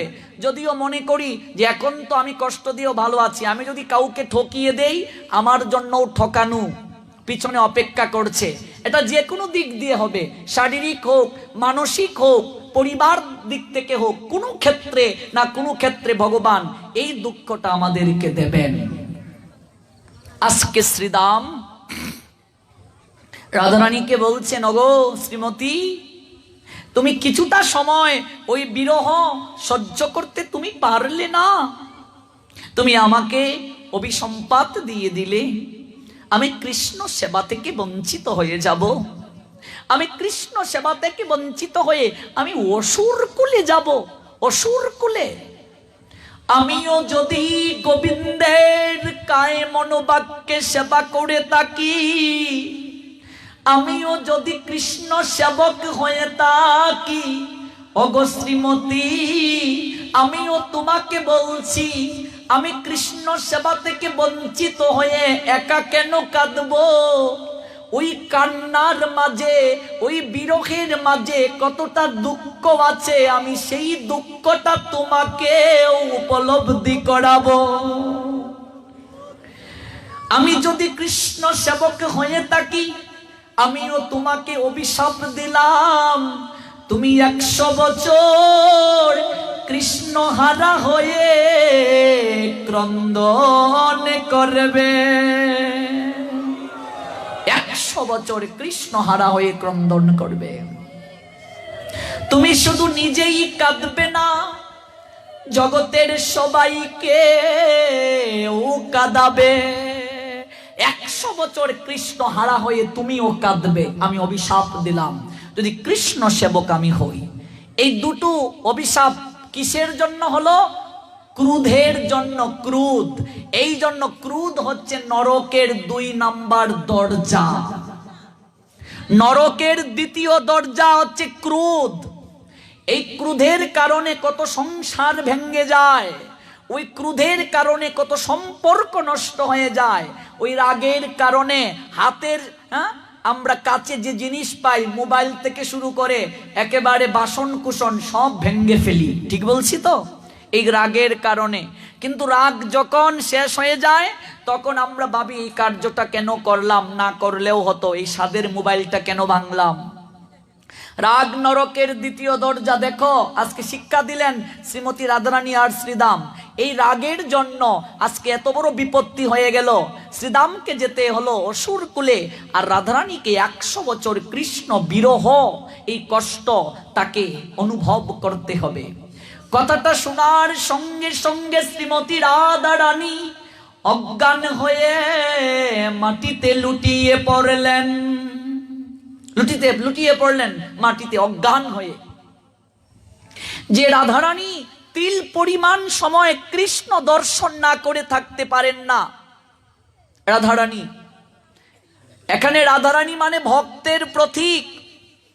তিল পরিমাণ, তিল মানে বুঝাতে চেয়েছেন পলক পড়তে যতটুকু সময় লাগে, চুকের মাঝে পলক পড়তে যতটুকু সময় লাগে, ততটুকু সময় শ্রীমতী রাধারানী কৃষ্ণকে দর্শন না করে থাকতে পারেন না। সেই জায়গায় 100 বছর কৃষ্ণের বিচ্ছেদ, এটা কি মেনে নেওয়া যায়? অজ্ঞান হয়ে ভুলুণ্ঠিত হলেন রাধারানী। সমস্ত সখীগণ রাধারানীকে জড়িয়ে ধরলেন, আর সমস্ত সখীগণ রাধারানীকে ঘিরে রাখলেন। এদিকে শ্রীদাম নিজেও কাঁদতে লাগলো, আর নয়ন জল ছেড়ে অনুশোচনা করলো, আমার সত্যি অসুর কুলে যাওয়া উচিত, নইলে আমি কিভাবে রাধা রানীকে এত বড় একটা অভিশাপ দিতে পারলাম। শ্রীদাম নিজে অনুশোচনা করছেন, কারণ শ্রীদাম আর রাধারানী তো ভাই বোন। আমি কি করে রাধারানীকে এই অভিশাপটা দিতে পারলাম? ভাই হয়ে কি করে অভিশাপটা দিতে পারলাম? এটা কি করে আমি পারলাম? আমার জিহ্বা কষে পড়ুক, আমার মুখ বন্ধ হয়ে যাক, ক্রন্দন করছেন। রাধারানী অজ্ঞান হয়ে গেলেন। সমস্ত সখীরা রাধারানীর কর্ণমূলে কৃষ্ণ নামের ধ্বনি করল। শ্রীমতী রাধারানী ওই ধ্বনি শ্রবণ করে সম্বিত ফিরে পেলেন। শ্রীদামের নিকটে এসে রাধারানী কেঁদে কেঁদে বলছেন, ওরে শ্রীদাম ভাই রে, তুই আমাকে কেমন করে এই অভিশাপ দিতে পারলে? আমি তিল এক সময়ও কৃষ্ণ দর্শন না করে থাকতে পারি না। আমি 100 বছর কিভাবে কৃষ্ণ হারা হয়ে আসলাম? এই লীলাটা না বুঝলে গৌরাঙ্গকে বুঝতে পারবে না, মহাপ্রভুকে বুঝবে না এই লীলা যদি না বুঝো। আমরা খুবই সংক্ষেপে যাচ্ছি পূর্ব লীলা, কারণ আজ 3তম রজনী চলে যাচ্ছে, আমরা আর 4টা রজনী পাবো, এই জন্য সংক্ষেপে চলে যাচ্ছি। রাধারানী শ্রীদামকে জড়িয়ে বললেন, এটা কি করলে শ্রীদাম, কি করলে তুই? আমাকে এরকম একটা অভিশাপ দিয়ে দিলে। তুই কি জানিস না শ্রীদাম, আমি তিল পরিমাণ সময়ও আমি কৃষ্ণ দর্শন না করে থাকতে পারি না রে। চোখে পলক পড়তে যতটা সময় লাগে, ততটা সময়ও আমি কৃষ্ণ দর্শন ছাড়া থাকতে পারি না শ্রীদাম। সখীকে জড়িয়ে ধরে ক্রন্দন করছেন রাধারানী, ও সখী রে,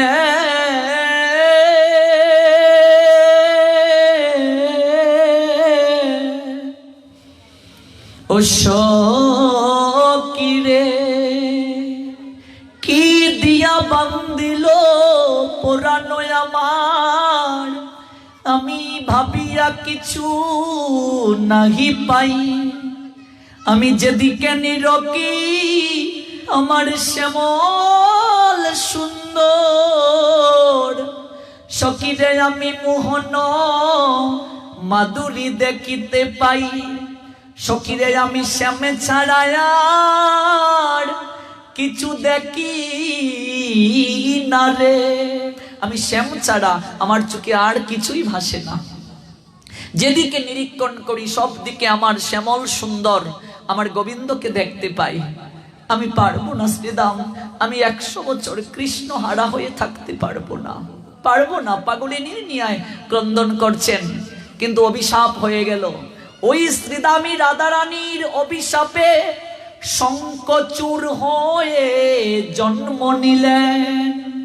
যে শঙ্খচূড়ের হাড় থেকে শঙ্খের উৎপত্তি হয়েছে এবং আমাদের সনাতনী মায়েরা যে শঙ্খকে তাদের হাতে পরিধান করেন, এই শঙ্খ আসলো কোথা থেকে? শঙ্খচূড়ের হাড় থেকে। এটার পিছনে সায়েন্টিফিক কারণ আছে। আমরা সনাতনীরা যা গ্রহণ করি প্রত্যেকটার পিছনে একটা মেডিকেল কারণ আছে, একটা অ্যাডভান্টেজ রয়েছে। এই যে আমাদের মায়েরা সিঁদুর পরিধান করে, শঙ্খ পরিধান করে এবং লোহার একটা চুড়ি পরিধান করে, তার পিছনে কারণ আছে। মেডিকেল সায়েন্স বলছে শঙ্খের মাঝে ক্যালসিয়াম থাকে, সিঁদুরের মাঝে মার্কারি কিংবা পারদ থাকে, আর লোহার মাঝে আয়রন থাকে। মেয়েদের ফিজিক্যালি প্রবলেম হলে শরীর থেকে 3টা উপাদান বের হয়ে যায়। মেডিকেল সায়েন্স বলছেন এই উপাদানগুলোর মাঝে ক্যালসিয়াম, পারদ এবং আয়রন থাকে। এই জন্য আমাদের আর্য ঋষিগণ ভাবলেন এই শঙ্খ, সিঁদুর আর লোহার চুড়িটা যদি মায়েরা পরিধান করে তাহলে ওই ঘাটতিটা তাদের আপনা থেকেই পূরণ হয়ে যায়। এটা হচ্ছে সায়েন্টিফিক কারণ। ধর্মীয় কারণ তো আছেই, সামাজিক কারণও আছে। সামাজিক কারণ, যেই দিন থেকে একটা পুরুষ একটা নারীর স্মৃতিতে সিঁদুর দিল, সিঁদুরের রং হচ্ছে লাল, ওই লাল রং মানে শক্তির প্রতীক। যেদিন থেকে একটা পুরুষ স্ত্রীর স্মৃতিতে সিঁদুর দিল, সেই দিন থেকে একটা পুরুষ স্ত্রীকে, নারীকে শক্তি রূপে গ্রহণ করলো, পুরুষের শক্তি রূপে। এই জন্য আমাদের ধর্মে অর্থাৎ সনাতন ধর্মে নারীকে যতটা মর্যাদা দেওয়া হয়েছে এটা কল্পনাও করতে পারবেন না। নারীকে দেবী রূপে পূজা করেছে আমাদের সনাতন শাস্ত্র। কুমারী পূজা, এরকম আর কোথাও নারীর এত মূল্যায়ন পাবেন না। আমাদের সনাতন শাস্ত্র নারীকে দেবীর মর্যাদা দিয়েছে, অর্থাৎ প্রত্যেকটা নারীর মাঝে আদ্যশক্তি, মহামায়ার রূপিণী এই শক্তি রয়েছে। এই জন্য প্রত্যেকটা পুরুষ নারীকে স্ত্রী রূপে লাভ করেছে, শয্যা সঙ্গিনী রূপে নয়, ভজন সঙ্গিনী রূপে। ভালো করে বুঝবেন, 7 পাকে যে আমরা বিয়ে করেছি, সেই দিন প্রত্যেকটা পাকে পাকে একটা করে আমরা প্রতিজ্ঞা করে এসেছি। তন্মধ্যে এরকম একটা প্রতিজ্ঞা যে আজ থেকে আমি ভজন সঙ্গিনী রূপে তোমাকে গ্রহণ করলাম। তাহলে বিয়ের পর স্বামী স্ত্রী একসঙ্গে মন্দিরে কি যাই, তীর্থে কি যাই, গীতা পাঠে কি যাই, তাহলে তুমি সংকল্প রক্ষা করতে পারছো না। আমাদের সনাতন শাস্ত্রে কোনো পূজা করতে গেলেও যজ্ঞের পাশে, সংকল্পের পাশে স্বামীর বাম পাশে স্ত্রীকে বসতে হবে। যদি না বসে যজ্ঞ সম্পূর্ণ হবে না। এই জন্য ভগবান রামচন্দ্র যজ্ঞ যখন করতে চাইলেন, সীতা তখন বনবাসে, তখন বাধ্য হয়ে স্বর্ণের সীতা তাকে তৈরি করতে হয়েছিল। প্রতীক রূপে সীতাকে বাম পাশে রাখলেন। স্বামীর বাম পাশে স্ত্রী বসে যজ্ঞে অংশগ্রহণ করবে, নইলে যজ্ঞ পূর্ণ হবে না। স্বামী স্ত্রীকে নিয়ে গীতা পাঠে আসবে, মন্দিরে যাবে। যদি কেউ না করে তাহলে ওই যে 7 পাকে বিয়ের সময় সে প্রতিজ্ঞা করলো, ওই প্রতিজ্ঞাগুলো সে পালন করলো না। আমরা অনেকেই মনে করি বিয়ে মানে একজন শয্যা সঙ্গিনী নিলাম, বংশ বিস্তারের জন্য বিয়ে দরকার। যে সকল পুরুষেরা এই চিন্তাগুলো করে ওরা পুরুষ নয়, কাপুরুষ। বংশ বিস্তারের জন্য শুধু স্ত্রী গ্রহণ নয়, এই জন্য এগুলো বিস্তারিত শুনতে হবে। স্ত্রী গ্রহণের উদ্দেশ্য হচ্ছে ভগবানের সেবায় একজন শক্তিকে গ্রহণ করা, সহায়িকা শক্তি। এবার স্বামী স্ত্রী কোনোদিন একসঙ্গে মিলে কৃষ্ণ ভজন করলাম না, ভগবানের সেবা করলাম না, একসঙ্গে বসে সন্ধ্যায় একটু কীর্তন করলাম না, আপনা থেকে সংসারে সুখ চলে আসবে? এত সস্তা সুখ, এত সস্তা ভগবান আনন্দ দিয়ে দেবে, এত সস্তা তোমার সন্তান ভালো থাকবে, এত সস্তা সংসারে তুমি মঙ্গলের সোপানে যাবে। আসলে মুসল নেই ঢেকি গড়ে চাদুয়া। এটা হচ্ছে সনাতন সমাজের রীতি। তাছাড়া মনে রাখবেন, সনাতনী প্রত্যেক নারীকে লক্ষ্মী বলা হয় আমাদের শাস্ত্রে, আর বিবাহিত নারীকে স্ত্রী লক্ষ্মী বলা হয়।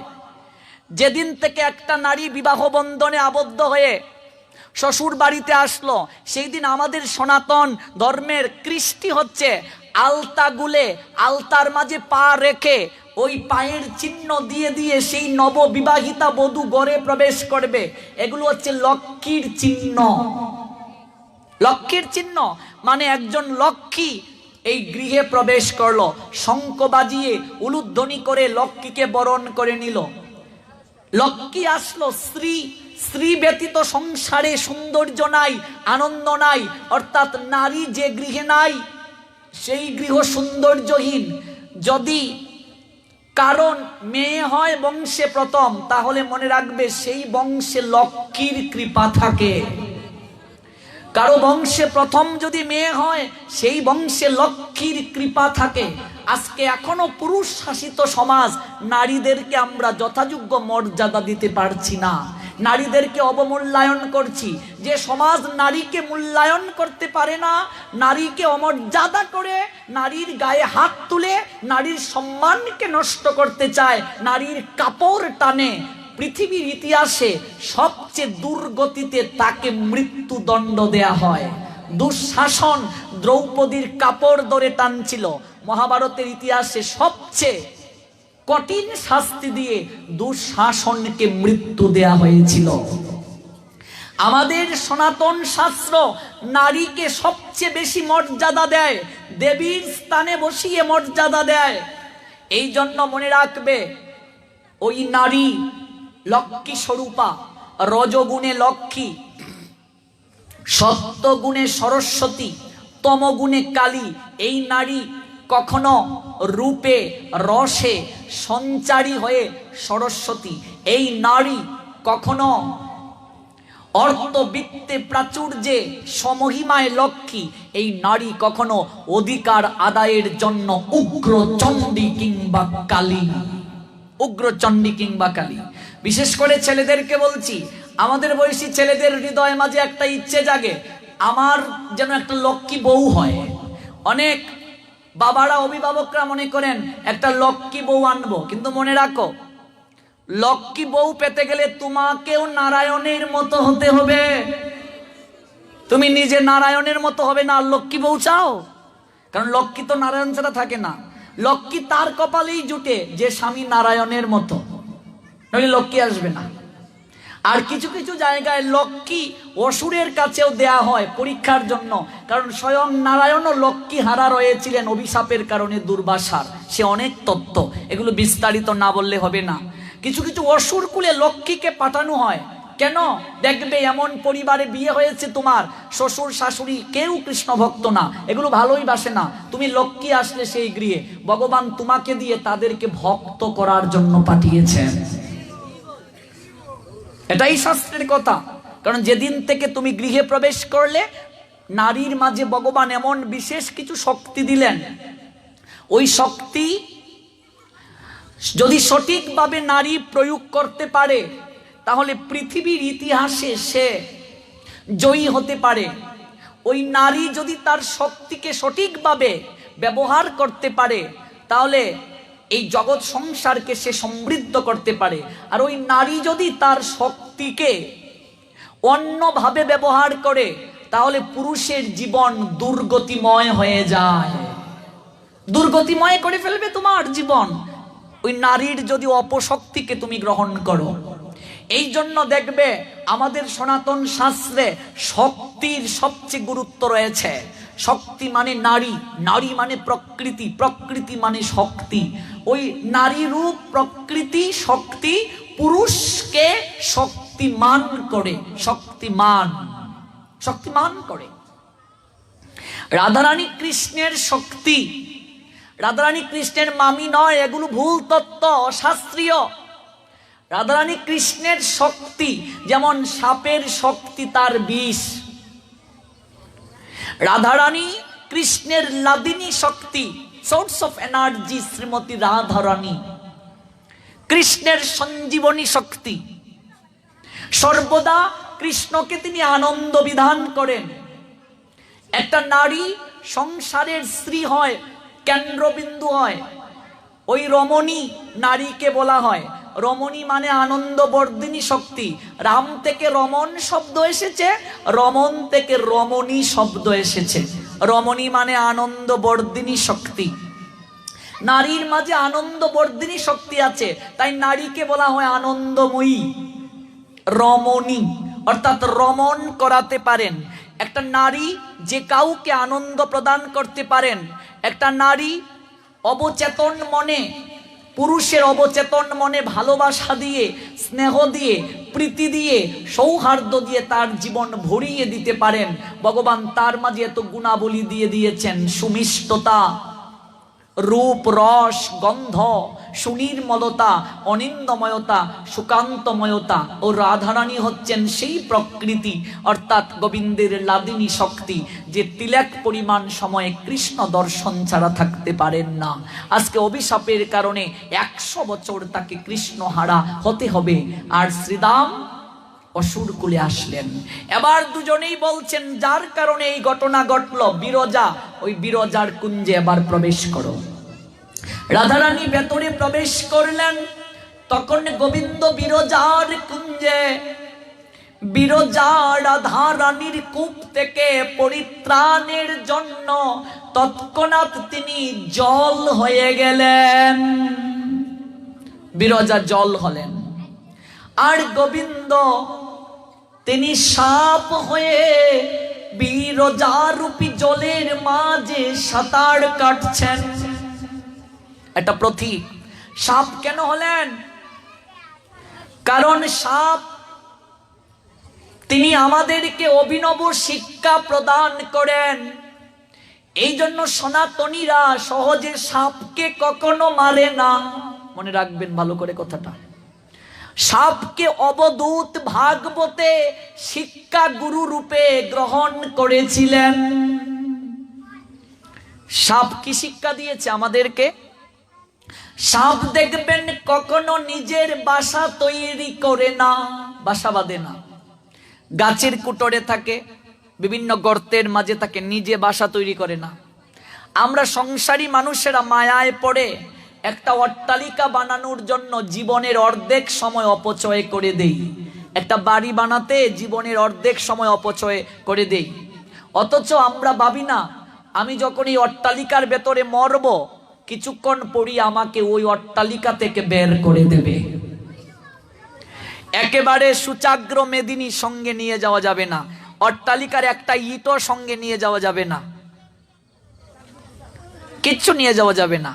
কত কষ্ট কইরা রে মন, কইরা সগর বাড়ি, আগুনে পুড়বে না মাথা, মারবে বাঁশের বাড়ি।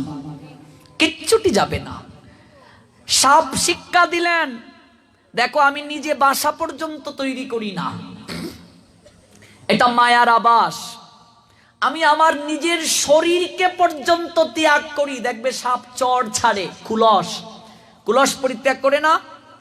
এই সাপ শিক্ষা দিলেন, ওরে দেহধারী জীব, যে দেহটাকে জন্মের পর থেকে মৃত্যুর পূর্ব পর্যন্ত মরিয়ে গসিয়ে এত পরিষ্কার করে রাখছো, ওই দেহটাই শেষের দিনে তোমার সঙ্গে বিশ্বাসঘাতকতা করবে। কিভাবে? ওই দেহটাও তোমার সঙ্গে যাবে না, এই জায়গায় পড়ে থাকবে। এই জন্য অবধূত সাপকে শিক্ষা গুরু রূপে গ্রহণ করলেন। সাপ আমাদেরকে শিক্ষা দিয়েছে, নিজের শরীরটার পর্যন্ত মায়া করে লাভ নেই, এই শরীরটাও তোমাকে ত্যাগ করতে হবে। ভগবান সাপ হলেন একটা লীলায়। এবার শ্রীমতী রাধারানী দেখলেন গোবিন্দ সর্প হয়ে সাঁতার কাটছেন, তাই শ্রীমতী রাধারানী ময়ূরের বেশ ধারণ করলেন। ময়ূরের বেশ ধারণ করলেন শ্রীমতী। ময়ূরের বেশ ধারণ করে তেড়ে গেলেন। গোবিন্দ স্বরূপে সে রাধারানীর বন্দনা করে বললেন, ওগো শ্রীমতী, তুমি ময়ূর রূপ ধারণ করে সমস্ত পক্ষী কুলের মাঝে ময়ূরকে তুমি সর্বশ্রেষ্ঠ অধিকার দান করলে। ওগো শ্রীমতী, তুমি ময়ূর যেহেতু হয়েছ, আজ থেকে আমি কথা দিলাম, আমি তোমার পালক আমার মস্তকে ধারণ করব। এই জন্য গোবিন্দের মাথার মাঝে ময়ূর পাখা। ময়ূর পাখা ছাড়া আরতি হবে না। পক্ষীকুল কয়বার পাখি হয়ে জন্ম নিতে হয়? 10 লক্ষ বার পাখি। ওই পাখি কুলের জন্ম কি করে সার্থক হবে? যেদিন আমরা ময়ূর কুলে জন্ম নেব, আর ওই ময়ূরের পাখা দ্বারা যখন আরতি হবে, তখন সেদিন তুমি উদ্ধার পেলে। সব ময়ূরের পাখা দিয়ে তো আরতি হয় না গো। সে বড় ভাগ্যবান কৃষ্ণ সেবায় যার পালক লাগলো।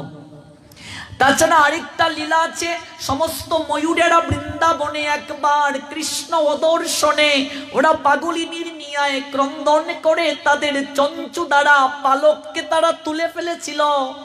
আর গোবিন্দ দেখলেন এই ময়ূরদের এখনো কৃষ্ণ অনুরাগ এতটাই প্রবল, তাই ভগবান বললেন, আমার ভক্ত যে কুলেই থাকুক না কেন, যদি আমাকে ভালোবাসে সর্বদা সে আমার মাথার উপরে পূজ্য হয়।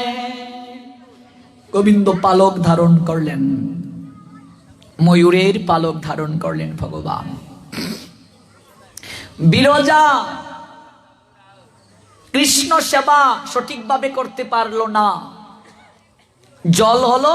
রাধারানী বললেন, তোর জল হওয়ার এত শখ না, যা, আমি তোকে অভিশাপ দিলাম, তুই নদী হয়ে যাবে। ওই যে বিরজা নদী, নদী হয়ে যা তুই। বিরজা ক্রন্দন করতে লাগলো গোবিন্দের কাছে। এবার গোবিন্দ বললেন, হে বিরজা, তুমি যে অতৃপ্ত সেবা চরিতার্থ করতে পারোনি, আমি তোমাকে আশীর্বাদ করলাম। আমি যখন কংসের কারাগারে জন্ম নেব, আমার পিতা যখন আমাকে নন্দালয়ে নিয়ে যাবে, ওকে বিরজা, তুমি তখন যমুনা হয়ে আবির্ভূত হবে। বৃন্দাবনের মাঝে যমুনা, যমুনা হয়ে আবির্ভূত হবে। আর আমি পিতার কুল থেকে তোমার বক্ষে আমি পতিত হব, তখন আমি তোমার এই অতৃপ্ত ইচ্ছেকে পূরণ করিব। ওই বিরজা হয়ে আসলেন যমুনা। আর কংসের কারাগার থেকে ভগবান নন্দালয়ে যাওয়ার সময় বসুদেবের কুল থেকে এই জন্যই বিরজার ইচ্ছা মানে যমুনার ইচ্ছাকে পূরণ করার জন্য জলের মাঝে ডুবেছিলেন। একটার সঙ্গে আরেকটা লিঙ্ক আছে, এই জন্য বিস্তারিত না শুনলে কিচ্ছু বুঝবে না, কিচ্ছু বুঝবে না। এই হচ্ছে লীলার মাধুর্যতা। এগুলো তো আমরা সময় পাই না। প্রত্যেক জায়গায় পাঠে আসি 2 ঘন্টার জন্য, কি ব্যাখ্যা করব? এখানে 7 দিন পেয়েছি বলে আমরা ধারাবাহিকভাবে স্পর্শ করে করে যাচ্ছি, এরপরও বিস্তারিত বলা যাচ্ছে না। ওই যমুনার বিলাপ যদি আলোচনা করি 7 দিনে শেষ হবে না।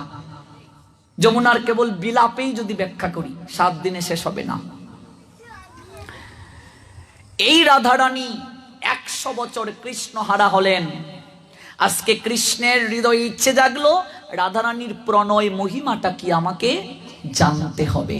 যে রাধারানী 100 বছর আমার বিরহে থেকে ক্রন্দন করলো, এমন কি এই প্রেমের মাঝে মহিমা রয়েছে, এমন কি আনন্দ পেল রাধারানী, এটা গোবিন্দের ইচ্ছে জাগলো জানার জন্য। আর এই ইচ্ছেটা জানতে হলে গোবিন্দ তো কৃষ্ণ ভাব যদি হৃদয়ে রাখেন, তিনি তো সেটা উপলব্ধি করতে পারবেন না। তাই ভগবান গোবিন্দ কৃষ্ণ মনে মনে ভাবলেন, এই মহিমা যদি আমাকে জানতে হয়, আমার রাধা বাব হৃদয়ে লালন করতে হবে, রাধা ভাব হৃদয়ে লালন করতে হবে। এই জন্যই গৌরাঙ্গ রাধা বাবে বিভুর হয়ে আসলেন। রাধা বাবে বিভুর গুড়া, 2 নয়নে বহে ধারা, ফিরে চাই না কথা কয়ে না মনে বা তার আছে কি। আমার মহাপ্রভু যদি না আসতেন তাহলে রাধারানী এই অপ্রাকৃত মহিমা জানতো না। এটা আমরা আগামীকাল বিস্তারিত বলবো। গোবিন্দ রাধা ভাব যদি হৃদয়ে লালন না করতেন তাহলে রাধারানীর প্রেমের মহিমা কেউ জানতো না। তাই তো বাসুঘোষ বলছেন এই অপ্রাকৃত প্রেম উপলব্ধি করার জন্য যদি গৌরী না হইতো তবে কি হইতো, কেমনে ধরিতাম দে। যদি গৌর না হইতো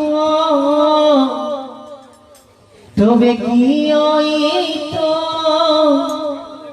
কেমনে ধরিতাম দে। এই ভজনটার মাধ্যমেই আমরা বিশ্রাম টানবো। বাসুঘোষ তিনি অপ্রাকৃত ভাবনায় জগৎজীবীকে একটি ভজনের মাধ্যমে জানিয়ে দিলেন গৌরাঙ্গের জগতে আসার মূল তত্ত্ব। যদি গৌরে না হইতো তবে কি হইতো, কেমনে ধরিতাম দে। যদি গৌর না হইতো তবে কি হইতো, কেমনে ধরিতাম দে। অগরাধার মহিমা প্রেম রস সীমা জগতে জানা তো কে। রাধার মহিমা প্রেম রস সীমা জগতে জানা তো কেউ। আজকে গৌরাঙ্গ না আসলে রাধারানীর প্রেম, ওই প্রেমের মহিমা জগতে কে জানাতো। বাসুঘোষ আক্ষেপ করে বলছেন যদি গৌরে না হইতো তবে কি হইতো, কেমনে দরিতাম দে। যদি গৌর না হইতো তবে কি হইতো, কেমন ধরিতাম দে। রাধার মহিমা প্রেম রস সীমা জগতে জানাতো কে। রাধার মহিমা প্রেম রস সীমা জগতে জানা তোকে। মধুর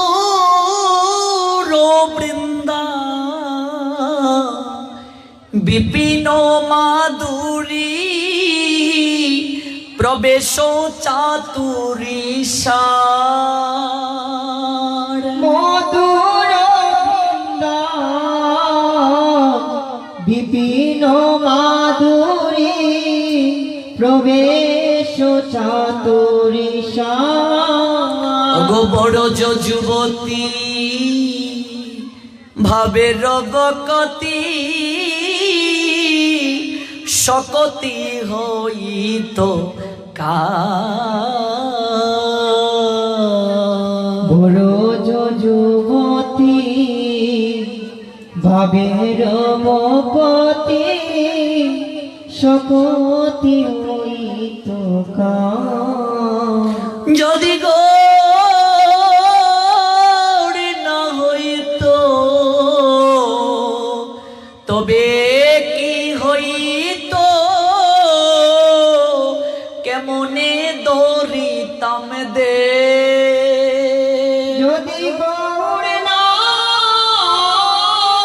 হইতো রাধে রাধে তবে কি হইতো,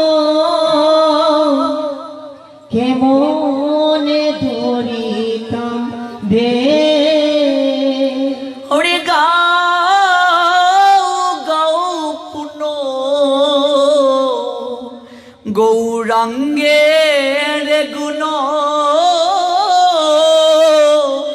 সরল করিয়া মন গাও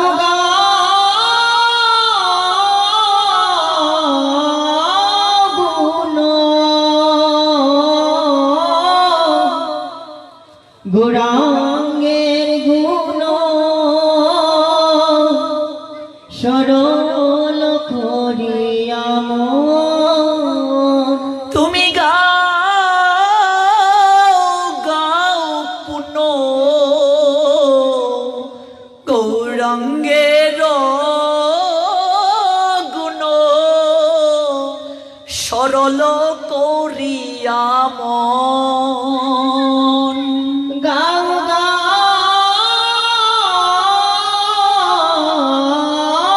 গুণ গৌরাঙ্গের গুণ সরল করিয়া মন হরিয়ে ভব সাগরে এমন দয়াল আমি না দেখিয়ে এখো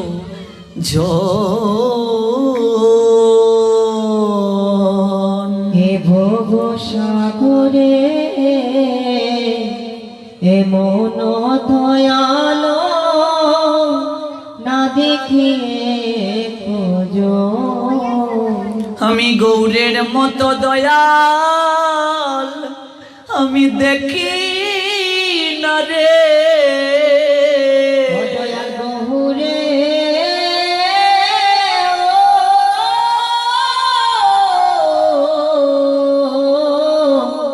ও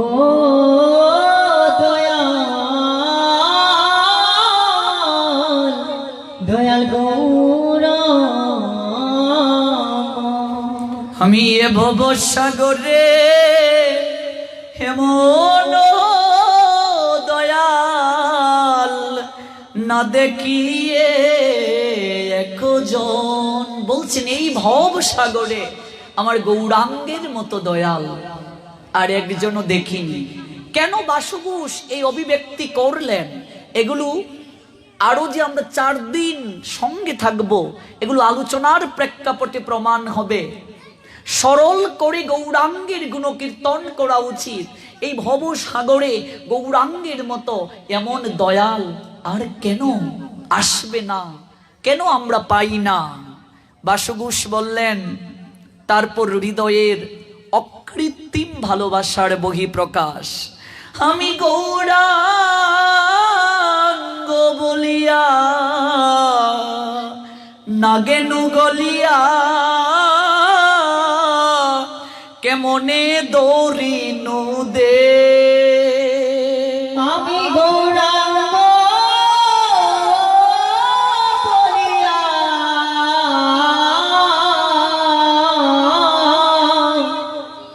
নাগেনু গলিয়া কেমনে ধরি নুদে। আমি গৌরাঙ্গ বলিয়া ওরে নাগেনু গলিয়া কেমনে দৌড়িনু দে। ও দয়াল বহুরে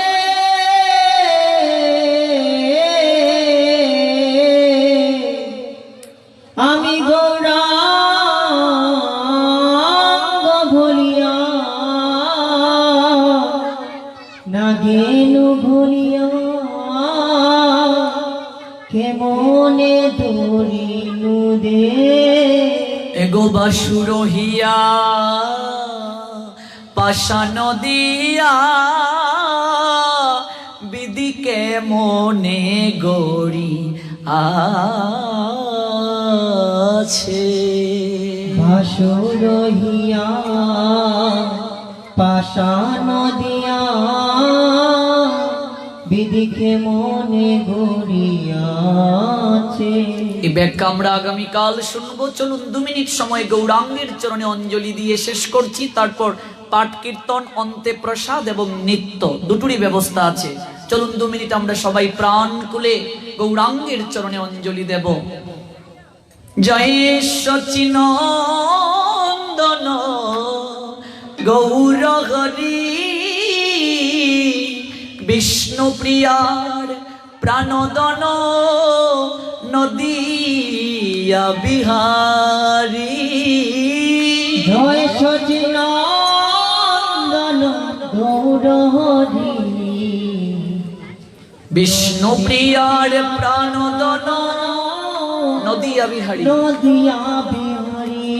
ও জয় সচিনন্দন গৌর হরি, বিষ্ণু প্রিয়ার প্রাণদন নদিয়া বিহারী। জয় সচিনন্দন গৌর হরি, বিষ্ণু প্রিয়ার প্রিয়ার প্রাণদন। ও জয় সচিনন্দন গৌর হরি, বিষ্ণু প্রিয়ার প্রাণদন নদিয়া বিহারী। জয় সচিনন্দন গৌর হরি, বিষ্ণু প্রিয়ার প্রাণদন নদিয়া বিহারী। নদিয়া বিহারী, নদিয়া বিহারী। নদিয়া বিহারী, নদিয়া বিহারী। নদিয়া বিহারী, নদিয়া বিহারী। নদিয়া বিহারী, নদিয়া বিহারী। বিষ্ণু প্রিয়ার প্রাণদন নদিয়া বিহারী। প্রিয়ার প্রাণ নদিয়া বিহারী। গৌর হরি আমার গৌর হরি, গৌর হরি আমার গৌর হরি, গৌর হরি আমার গৌর হরি। গৌর হরি আমার গৌর হরি, গৌর হরি আমার গৌর হরি। গৌর হরি আমার গৌর হরি। গৌর হরি আমার গৌর হরি। গৌর হরি আমার গৌর হরি। বিষ্ণু প্রিয়ার প্রাণদন নদিয়া বিহারী। প্রিয়ার প্রাণ নদিয়া বিহারী। জয় সচিনন্দন গৌর হরি, জয় সচিনন্দন গৌর হরি, জয় সচিনন্দন গৌর হরি। জয় সচিনন্দন গৌর হরি। বিষ্ণু প্রিয়ার প্রাণদন নদিয়া বিহারী। প্রিয়ার প্রাণ নদিয়া বিহারী। গৌর গৌর গৌর হরি, গৌর গৌর গৌর হরি। গৌর গৌর গৌর হরি। গৌর গৌর গৌর হরি, গৌর হরি, গৌর হরি। গৌর হরি গৌর হরি। গৌর হরি, গৌর হরি। গৌর হরি গৌর হরি। গৌর হরি, গৌর হরি। গৌর হরি আমার গৌর হরি। গৌর হরি আমার গৌর হরি। গৌর হরি আমার গৌর হরি। গহুরে গহুরে গহুরে গহুরে। গৌরে গৌরে গৌরে গৌরে। জয় গৌর হরি, গৌর হরি, গৌর হরি। জয় গৌর হরি।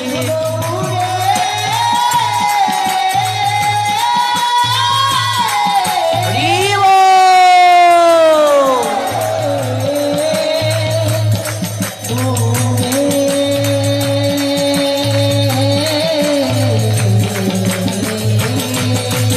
গৌর হরি আমার গৌর হরি। গৌর হরি আমার গৌর হরি। হরে কৃষ্ণ হরে কৃষ্ণ, কৃষ্ণ কৃষ্ণ হরে হরে। হরে রাম রাম রাম গজে গজে Krishna Hare Hare Hare Rama Ram Hare Hare জয় রাধে জয় রাধে জয় রাধে জয় রাধে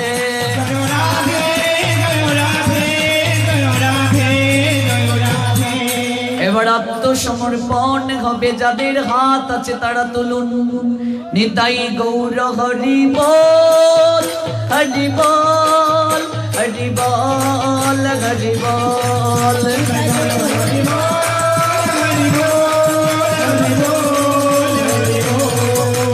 নিতাই নিতাই গৌর নিতাই নিতাই গৌর হরি বল হরি বল হরি বল হরি বল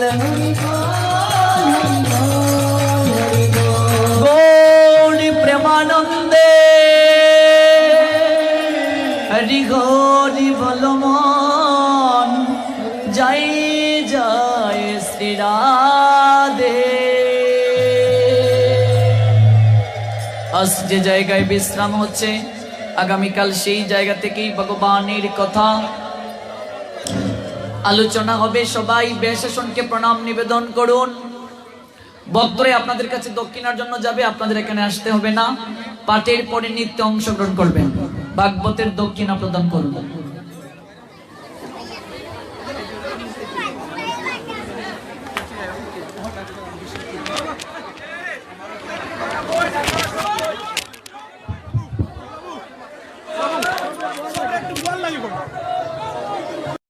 ভিডিওটি আপনার ভালো লাগলে লাইক, কমেন্ট এবং সাবস্ক্রাইব করুন।